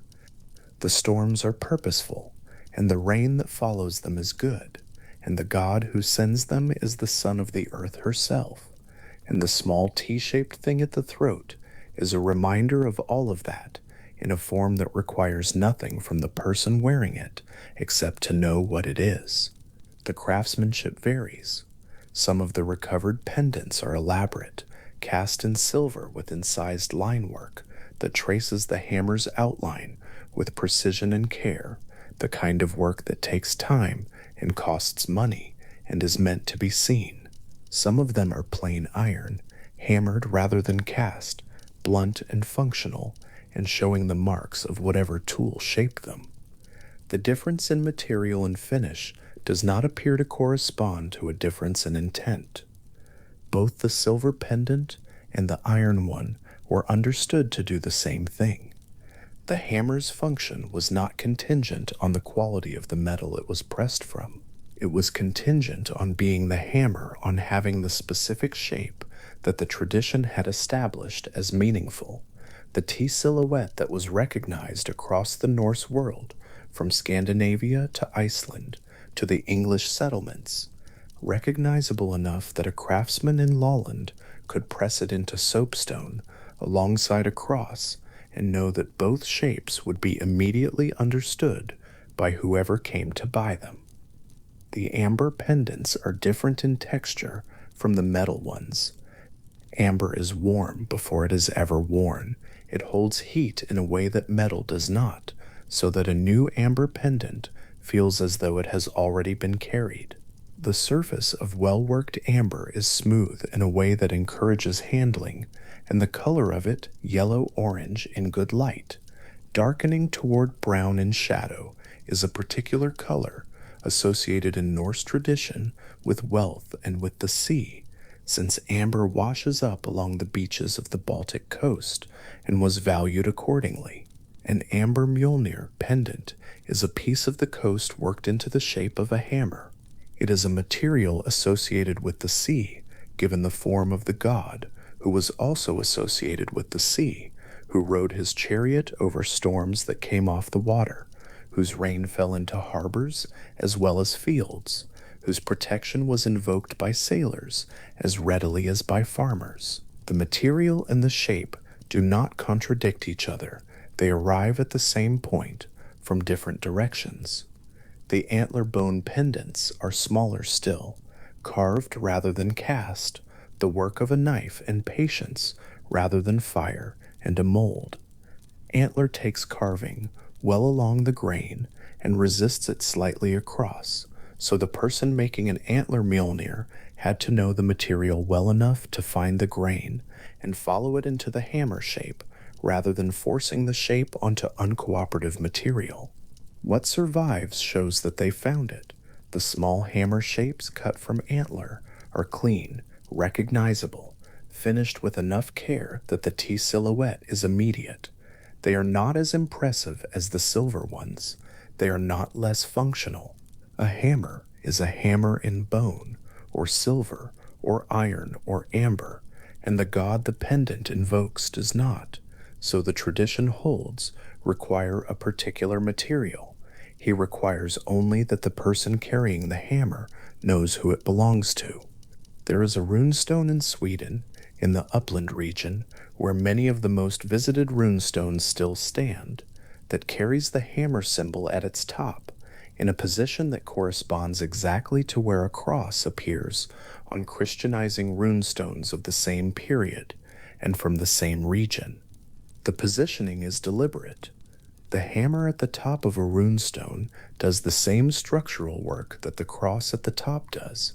It frames everything below it within the protection of a specific divine power. It sanctifies the inscription and the commemorated name and the whole carved surface before a word is read. Standing at the base of such a stone, in a field on a gray morning, with the Swedish weather coming in from the west, the hammer at the top of the stone is darker than the rest. Rain collects in the carved lines, and the T-shape holds water while the flat granite face sheds it. After 9 centuries, the hammer mark is still there, slightly deeper in the stone than the letters below it, having collected centuries of rain into its outline, while the inscription below it recorded whoever it was set up to commemorate. The name on that stone has been read. The person commemorated had a name, had a family who set the stone, had a life in upland in the 10th or 11th century that was ordinary enough that nothing of it is remembered except what is carved here. The name, the formula of commemoration, and the hammer at the top, hallowing it all. That is what the hammer does on a runestone. It makes the name permanent by placing it under a power understood to persist when the people who knew the name were gone. The hallowing is a kind of insurance against forgetting, not just that the name will be remembered, but that what is remembered is held safely, placed under the attention of something that does not forget. A grave good is a different kind of object from a runestone, even when they carry the same symbol. A runestone is public. It is placed where it can be seen, and seeing it is the point. A pendant placed in a grave is private in a specific way. It is placed for the benefit of the person buried, not for the people standing at the grave. The living arrange the burial and make the decisions about what goes in, but what they are choosing for is the dead person's needs in the next part of the journey, whatever the tradition holds that journey to be. To place a Mjolnir pendant at a woman's collarbone during burial preparation is to extend the hammer's protection forward in time and outward from the living world, to say that what served her here should serve her there, that the god who hallowed weddings and runes and ordinary mournings was also the god present at the transition, the crossing, the moment when the living world released her into whatever the Norse tradition described beyond it. The care of that placement is evident in the archaeology. The pendant is not simply present in the burial, it is positioned, it is at the collarbone against the throat, where it would have rested while she lived. Someone arranged it there during the burial preparation, with the same intention that she herself would have arranged it, in the right place, oriented correctly, the hammerhead up where it belongs. The hands that placed it knew what placement meant. They were following a logic that the dead woman would have recognized had she been able to observe it, because it was the same logic she had followed every morning when she put it on. In the 10th century, in the decades when the Kobolev mold was in use, these two traditions, the hammer and the cross, were present in the same Scandinavian communities at the same time, sometimes in the same households, sometimes worn by different members of the same family, sometimes by the same person in different contexts or at different stages of life. The transition between traditions, where it occurred, was not always a clean line. People carried what they had always carried and also began carrying new things, or they gave up old things gradually rather than all at once, or they lived in the middle of a longer change that they did not experience as a change because they were inside it. The craftsman at Kobolev was inside it too. The mold in soapstone reflects a practical decision. Both shapes are needed. Both will be needed for the foreseeable future.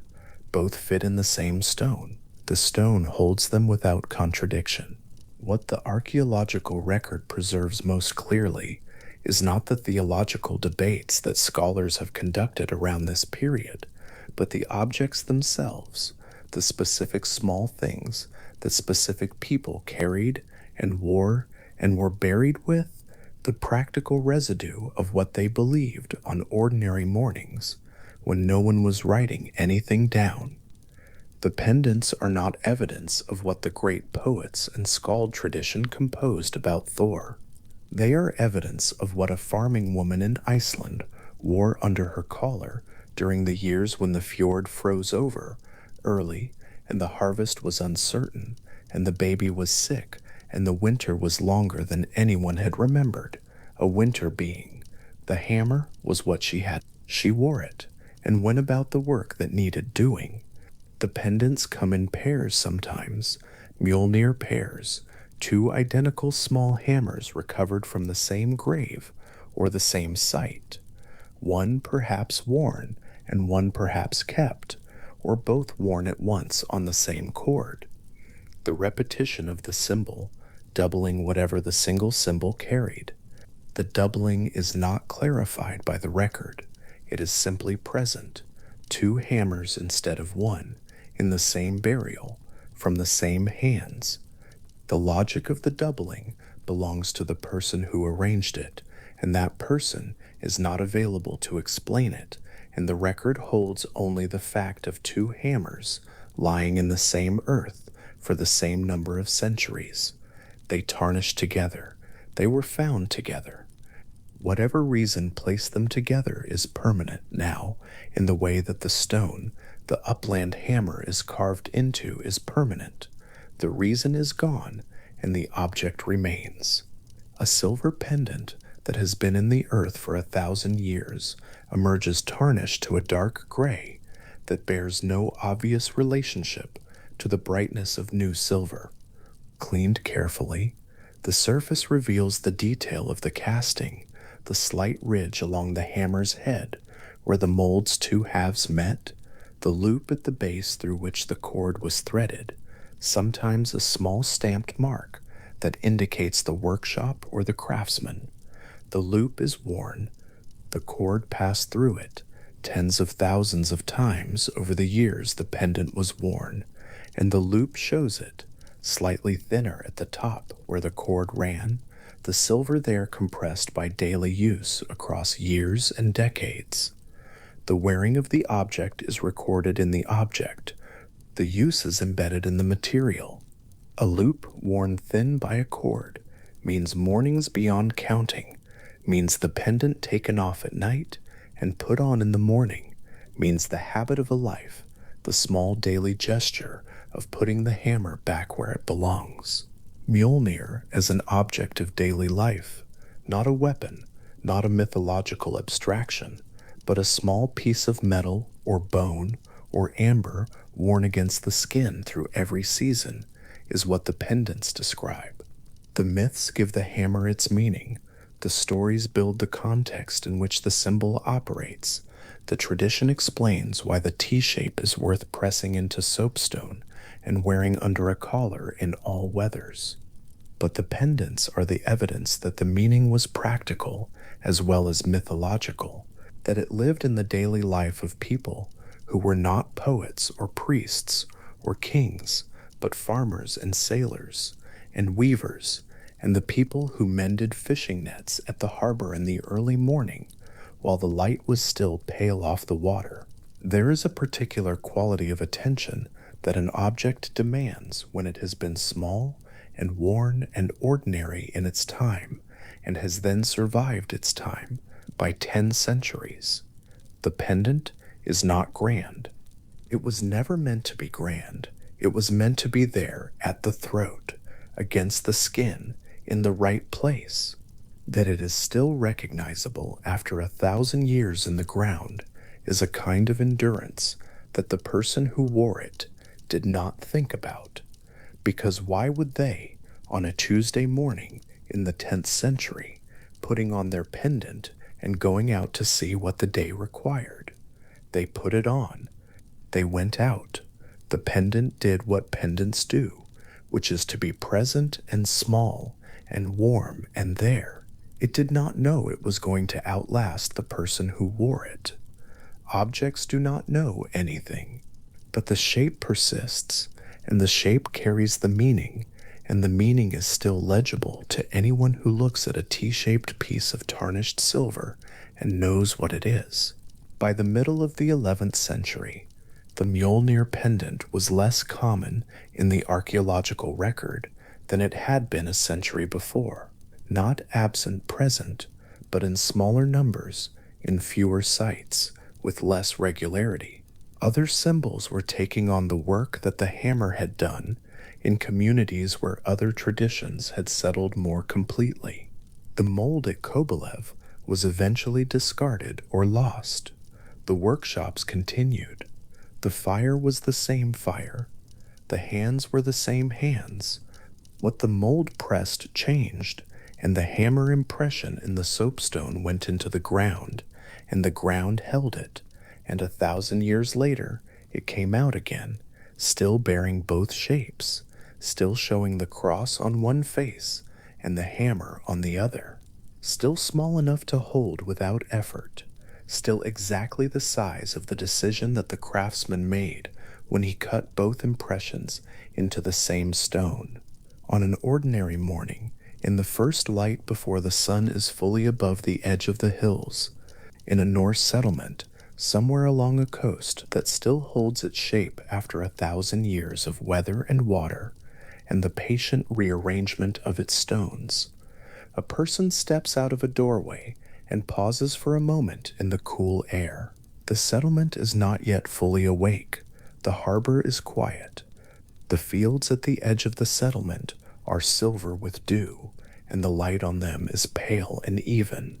At the throat of the person standing in the doorway, small and plain and warm from sleep, a Mjolnir pendant catches the early light, the hammerhead catching what the sky offers, and holding it for a moment before the person tucks it under a collar and goes about what the morning requires.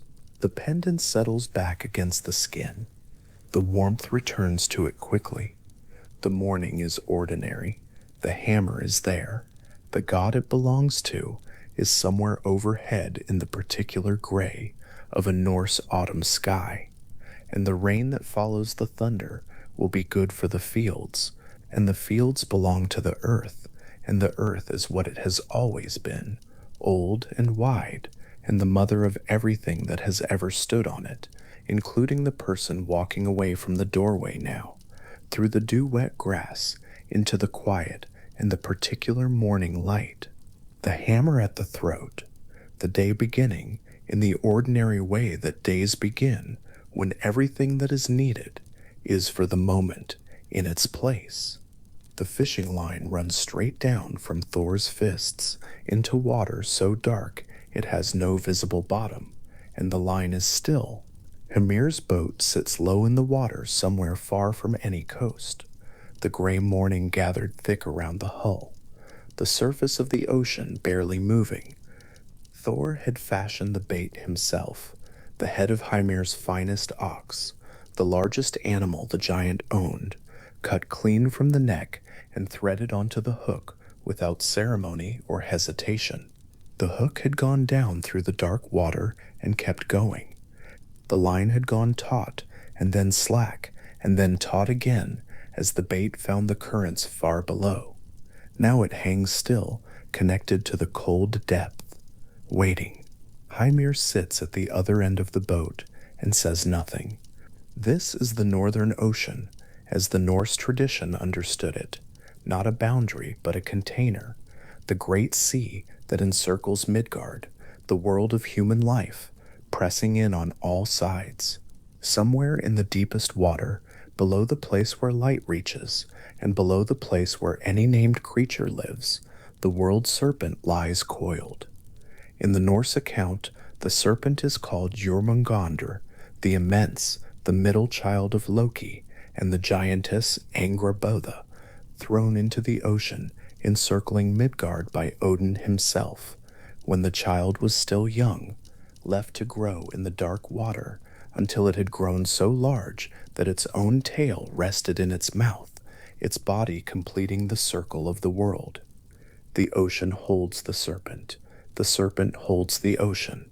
The two have been this way since before anyone now alive can remember.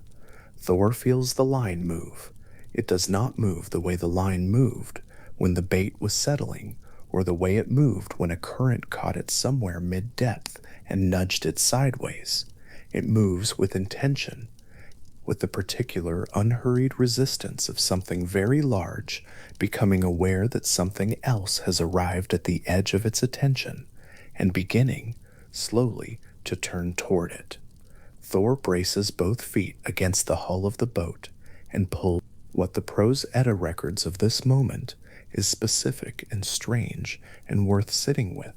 As Thor hauled the line upward, his feet drove through the floor of the boat from the effort, and he braced himself instead on the ocean floor. The image is not metaphorical in the telling. It is offered as a description of what happened, the god's strength exceeding the capacity of any ordinary vessel, his feet finding purchase on the bottom of the sea itself, while the line in his hands went tighter and tighter, and the surface of the ocean began to disturb. The disturbance grew.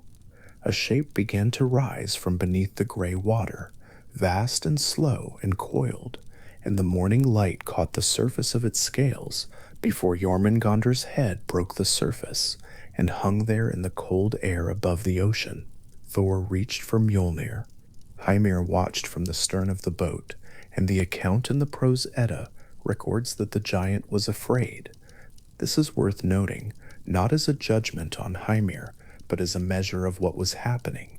A giant, a being of the old world, a creature of considerable size and strength in his own right, pressed against the far end of the boat, and unable to look away from the serpent hanging above the water. Thor raised the hammer. The serpent hung in the air on the end of the line, its head level with Thor's face, neither of them looking away. Then Hymir cut the line. The Prose Edda offers this moment simply. Hymir's knife found the line before Mjolnir fell, and Jormungandr sank back into the ocean and was gone. The surface of the water closed over where the serpent had been. The morning went quiet again. Thor stood at the prow of Hymir's ruined boat, Mjolnir still in his hand, and the hammer had not struck. The hammer had not struck, and the world serpent had returned to its circling of Midgard, and the morning went on as mornings do, gray and cold and ordinary, the sea giving nothing back. The tradition holds that Thor threw Hymir overboard before wading to shore. The myth does not frame this as failure, and it is worth spending a moment with why. What Hymir feared was not the serpent dying, but the world unraveling, or perhaps more simply, he feared the scope of what was happening in the middle of his boat, the collision of two ancient things whose meeting had always been described as final. In the Norse cosmological account, Thor and Jormungandr have a fate that belongs to the end of the world, not to an ordinary morning's fishing. The giant who cut the line may have understood this better than he is usually given credit for. The reckoning between the god and the serpent was not for that morning. It was not for any morning that had yet arrived. Thor walked back to the shore and did not speak of what had been hooked and lost. The encounter on the ocean was not the only time the Norse tradition set Thor against something larger than himself, and had him almost prevail without quite prevailing. The Prose Edda preserves an account of Thor's visit to the stronghold of Utgard Loki, a place not marked on any ordinary map, a hall belonging to a giant whose power lay not in physical size, but in the management of illusion, in the ability to make things appear to be what they were not. Thor arrived at Utgard Loki's hall with Loki and two human companions, and was met with the particular crushing courtesy of someone who intends to make a guest feel their own smallness. The hall was large, the giants seated inside it were large, and when Utgard Loki looked at Thor and said, with practiced mildness, that he should demonstrate whatever feat he was known for, the challenges that followed were designed to be unwinnable. Thor was given a drinking horn and told to drain it. The horn was immense and filled to the brim, and the account in the Prose Edda is specific about what happened. Thor drank deeply, the kind of drinking that empties enormous vessels in a single pull, and when he lowered the horn and looked, the level of the liquid had dropped only slightly. He drank again. He drank a third time, until his breath was gone and his chest ached, and the level of the liquid had fallen, but the horn was nowhere near empty. Utgard Loki said, with the same mild courtesy, that it was a smaller draught than expected from the god of thunder. What Utgard Loki revealed afterward, when Thor and his companions were leaving the hall, and he chose, for reasons the text does not fully explain, to tell them the truth, was that the far end of the horn was resting in the ocean. Thor had been drinking the sea. In the 3 draughts he had taken from the horn, he had lowered the level of the actual ocean by a measurable distance, enough that the giants who stood on its shores had been alarmed by the tide retreating. The drinking that had seemed like failure in the hall was outside the hall an act of extraordinary power. The illusion had made the immense look like inadequacy. The tradition preserves the other challenges in the same structure. Thor was told to lift a gray cat from the floor, and the cat curved its back, and he could raise only one paw from the stone. The cat was Jormungandr, the world serpent in another form. Its body looped around the foundations of everything, and lifting any part of it meant lifting the world. The old woman Thor was asked to wrestle, and could not bring to more than one knee before conceding, was old age itself, the thing that brings every being eventually to the ground, not through malice but through simple persistence, the one force that even gods cannot simply strike with Mjolnir and be done with.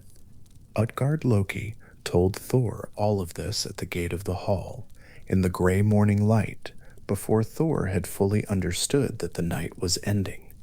He said it clearly, without mockery. He said that when he saw what Thor had actually done, The ocean he had drunk, the serpent he had lifted, the length of time he had struggled against age before going to one knee, he had been afraid to let Thor into the hall at all. He said that there would never be a time when Thor was welcome at Utgard Loki's hall again, because the giant would rather tear the hall down than be present when the god understood what he was capable of. Then the hall was gone. Utgard Loki was gone. The stone plain stretched empty and flat in every direction, and Thor stood on it with Mjolnir in his hand and nothing left to strike. The Norse tradition carries these stories: the fish that got away, the drinking that nearly emptied the ocean, the lifting of the world serpent's body, not as stories about the limits of divine power, but as something closer to the opposite. They are stories about power so large that it cannot fully perceive itself, cannot find anything in the ordinary world that offers genuine resistance, and so goes looking east of Asgard into the mountains and deep water where the old things still live. Thor moves through Midgard as a protecting force, something the tradition's agricultural communities understood as standing between them and the chaos that lies outside the boundaries of the ordered world. But even the ordered world is not large enough to contain what Thor is. The tradition sends him outward eastward toward Jotunheim and the giants, because that is the only direction where he might find something worth the effort. The duel with Hrungnir found something close to that. Hunger was described in the Prose Edda as the strongest of all the giants, a figure whose distinction was not cunning or illusion, but simple, direct, enormous power. His heart was made of flint, with 3 sharp points. His head was made of stone. Wow.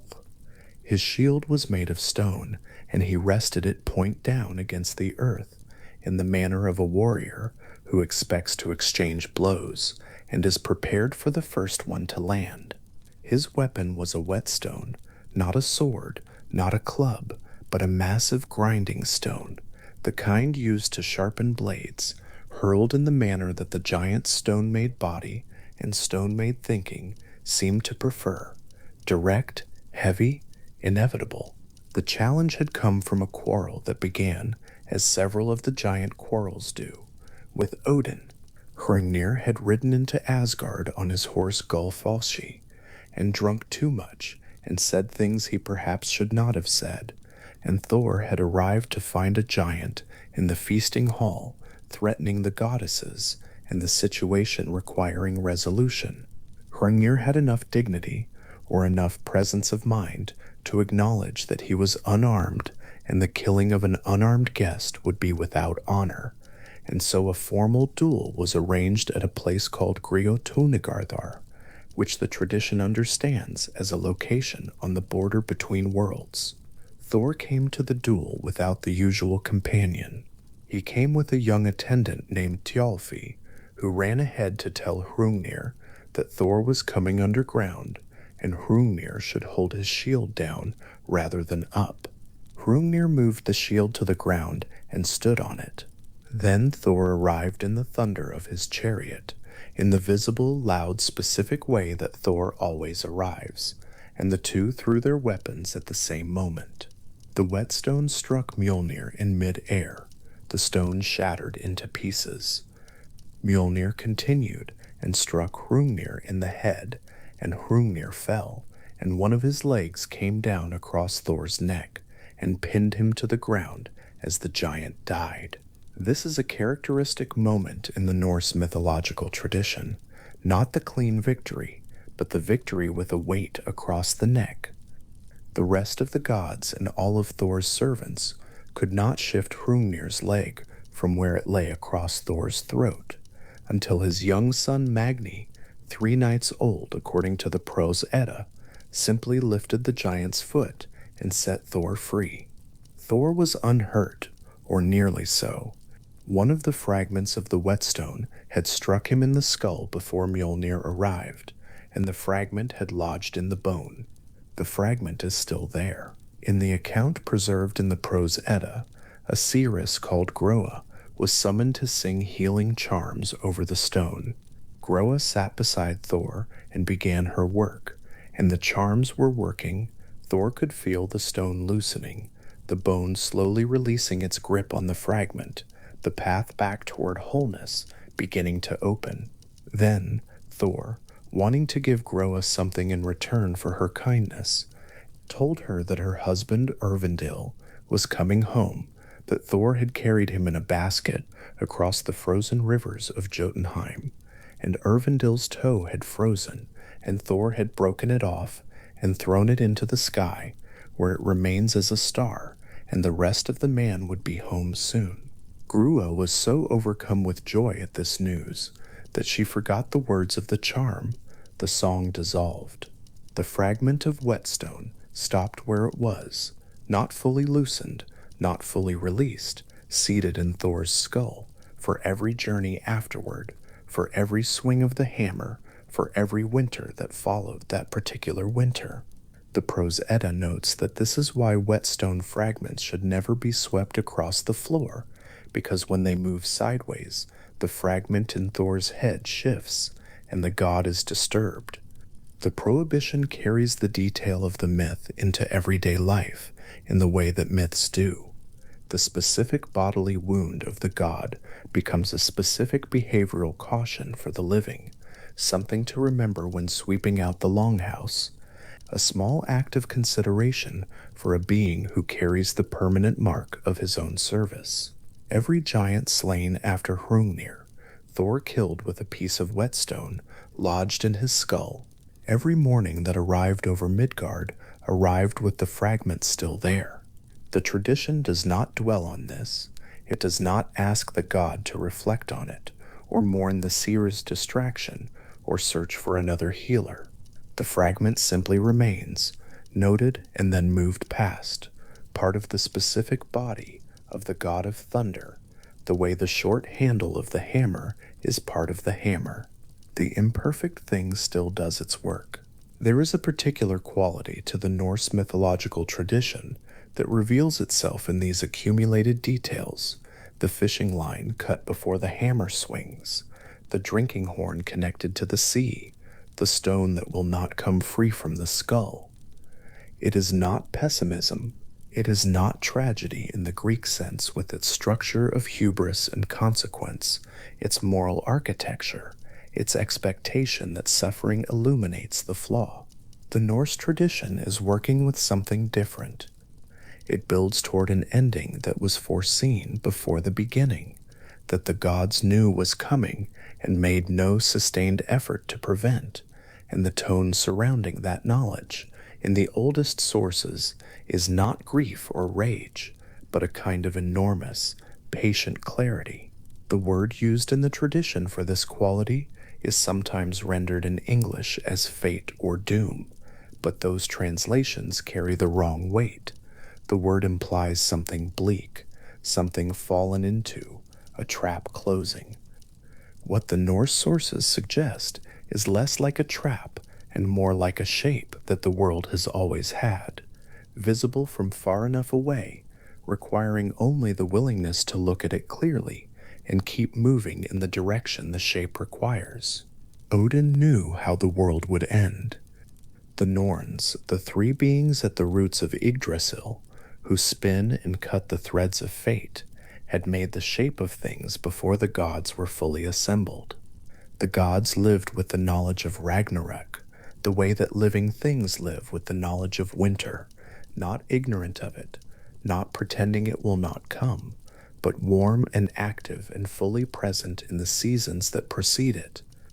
The prophecy concerning Thor at Ragnarök is preserved in the Völuspá, one of the oldest poems in the Eddic tradition, a poem sung by a seeress to Odin in exchange for the god's attention, a poem that describes the world from its making to its unmaking, in a voice that is neither alarmed nor indifferent, but possessed of the particular calm of someone who has seen far enough that the scope itself has become restful. The seeress says, "The serpent of Midgard will come ashore. The sky will split. The gods will ride out. Thor will meet Jormungandr on the field, the hammer will swing. In the Norse account of Ragnarok, the serpent comes to shore as one among many arrivals, the wolf Fenrir running free, the ship Nagfar coming in from the sea, the fire giant Surtur with his flaming blade, the forces of chaos and dissolution moving toward the gods who have always stood between them and Midgard. The world will shake.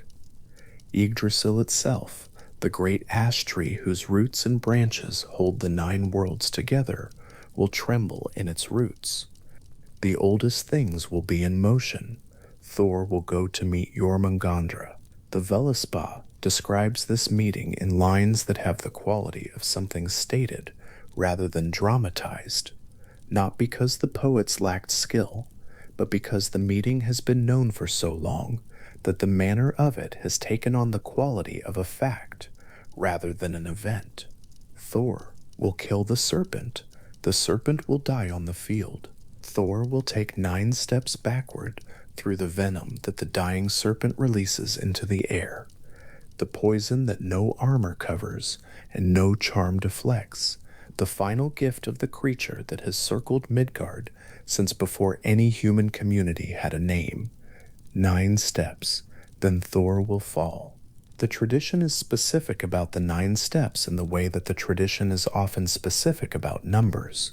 The ring that drips 8 equal rings on the 9th night, the 9 worlds on the axis of Yggdrasil, the 9 days and nights Odin hung on the tree to receive the runes.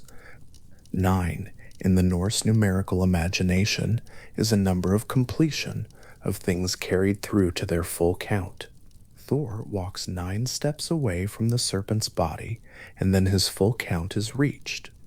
The prophecy does not describe a struggle at the end, or a last effort to remain standing, or a moment of understanding as the venom reaches the heart. It describes a god who finishes his work, takes 9 steps, and is done. The hammer is already on the ground by then. What the tradition holds about Ragnarok is more than the deaths of gods. It holds that the world will renew. The Völuspá describes the earth rising from the sea again after the fires, green and changed, with fields that bear grain unsown, and rivers running clean, and some of the gods returning, and the children of the dead gods finding each other in the returning grass, and sitting down to talk about what was, and what is now beginning. The serpent is gone from the deep water. The wolf that swallowed Odin is gone. The enemies of the ordered world, the forces that lay beyond the boundary of everything Asgard maintained, have completed their function. The world that returns is not the same world, but it is a world rising from the ocean as the world always rises from the ocean, in the Norse telling, the way the first world rose, the way every morning rises, the way a tide withdrawn always eventually returns to the shore. Mjolnir is not described in the Völuspá's account of the world's return. The poem does not say what becomes of the hammer. It says that Odin's sons will find each other in the returning grass, that Baldur will come back from the realm of hell, that a survivor will remember and speak the old things so they are not lost. The hammer's location in the new world is not given. What the tradition does preserve, in the broader body of Norse mythological material, is the sense that objects of genuine making do not simply cease, that the things shaped by extraordinary craft in the deep forges of Nidavellir have a kind of persistence that outlasts the hands that held them and the age that needed them.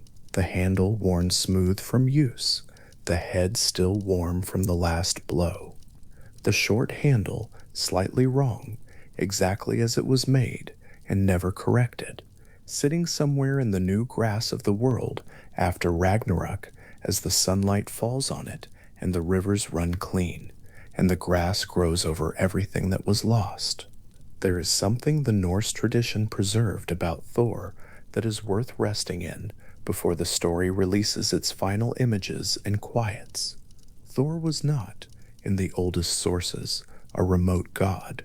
He was not a god who sat at the center of the cosmos, managing its operations from a position of comfortable authority. He was a god who went out. He went eastward toward the mountains where the giants lived, repeatedly and without great ceremony, in a chariot pulled by two shaggy goats across a sky that was already dark, into territory that the ordered world of Asgard and Midgard had always understood as the region of the untamed, the unresolved, the forces that the cosmos had not fully incorporated. The thunder that Norse communities heard was Thor's chariot on the clouds, moving in the direction of the threat. The rain that followed was the storm's conclusion, the water released as the chariot completed its passage. A farmer in a Norse settlement, hearing thunder roll overhead, was hearing the god go out to work. The sound was not alarming. It was the particular sound of protection, doing what protection does, moving between the human world and whatever lies beyond its edge, creating the interval of safety in which ordinary life can continue. The Mjolnir amulets that Norse people wore at their throats, the ones recovered from graves and settlement sites across Scandinavia and Iceland and the reaches of the Viking world, the ones cast in silver and bronze and iron, the ones shaped from amber and antler bone by craftsmen who also made crosses and saw no contradiction in the making. Those small objects are the material record of what it meant to travel with Thor's protection held close to the skin. They are small enough to wear without noticing. After a while, they warm from body heat and sit against the collarbone and become part of the texture of an ordinary day, unremarkable until the morning when the line goes taut in the water or the whetstone flies or the world begins to shake at its roots. Then the hand finds the pendant. Then the familiar weight is there. The tradition's account of Thor moves from birth to the last blow in a shape that the Norse sources do not present as a tragedy or a progression toward failure. It is a shape of continuous service, of the god who stands at the boundary between the human world and what lies beyond it, who carries a fragment of stone in his skull from the work and does the work anyway, who hooks the world serpent and loses it and goes home, who drinks the ocean and calls it inadequate and goes back the next season to try again. The hammer swings for the last time at Ragnarok, and it swings clean. Whatever else is lost in that final morning, the blow lands the way it was always going to land, certain and complete and without hesitation. The 9 steps are taken. The grass comes back. The Norse tradition does not end at Ragnarok in the way that an ending usually means the absence of what came before. It ends and it begins again, the way the sources describe the world always beginning again, rising from whatever lies beneath the surface of the dark water, green and new, and already turning toward the sun. The gods who return will sit in the long returning grass and turn over the old things in their hands and talk about what was, and the stories will move forward into the new world, the way stories always move forward, through the mouths of the people who remember them, across the distance between one generation and the next, worn smooth from handling, but not worn out. A Mjolnir sits somewhere in that grass. The world that rises from the sea after Ragnarok is described in the Völuspá as bearing grain unsown in the fields, the earth producing its abundance before anyone has broken the ground, the harvest arriving without the labor of the preceding seasons. This is the image that closes the Norse account of ending and renewal, not the drama of destruction, but the specific, unhurried, thoroughly ordinary image of grain in a field. The fire that swept through the world has passed, the water has receded, the grass has come back. Somewhere in the reaching roots of the new grass, Underneath the soil of a world that has turned back toward morning, the hammer waits with the patience that old objects have when they have outlasted everything that was built around them. The handle is worn smooth, the head is slightly shorter than intended. The metal holds its shape perfectly in the new light. The tradition says the gods will find each other in the grass and sit together and speak the old names. They will be Thor's children, in the Norse account Magni and Mothi, strength and courage, the sons who carry the god's essence forward into the world that follows the world. They will find the hammer there,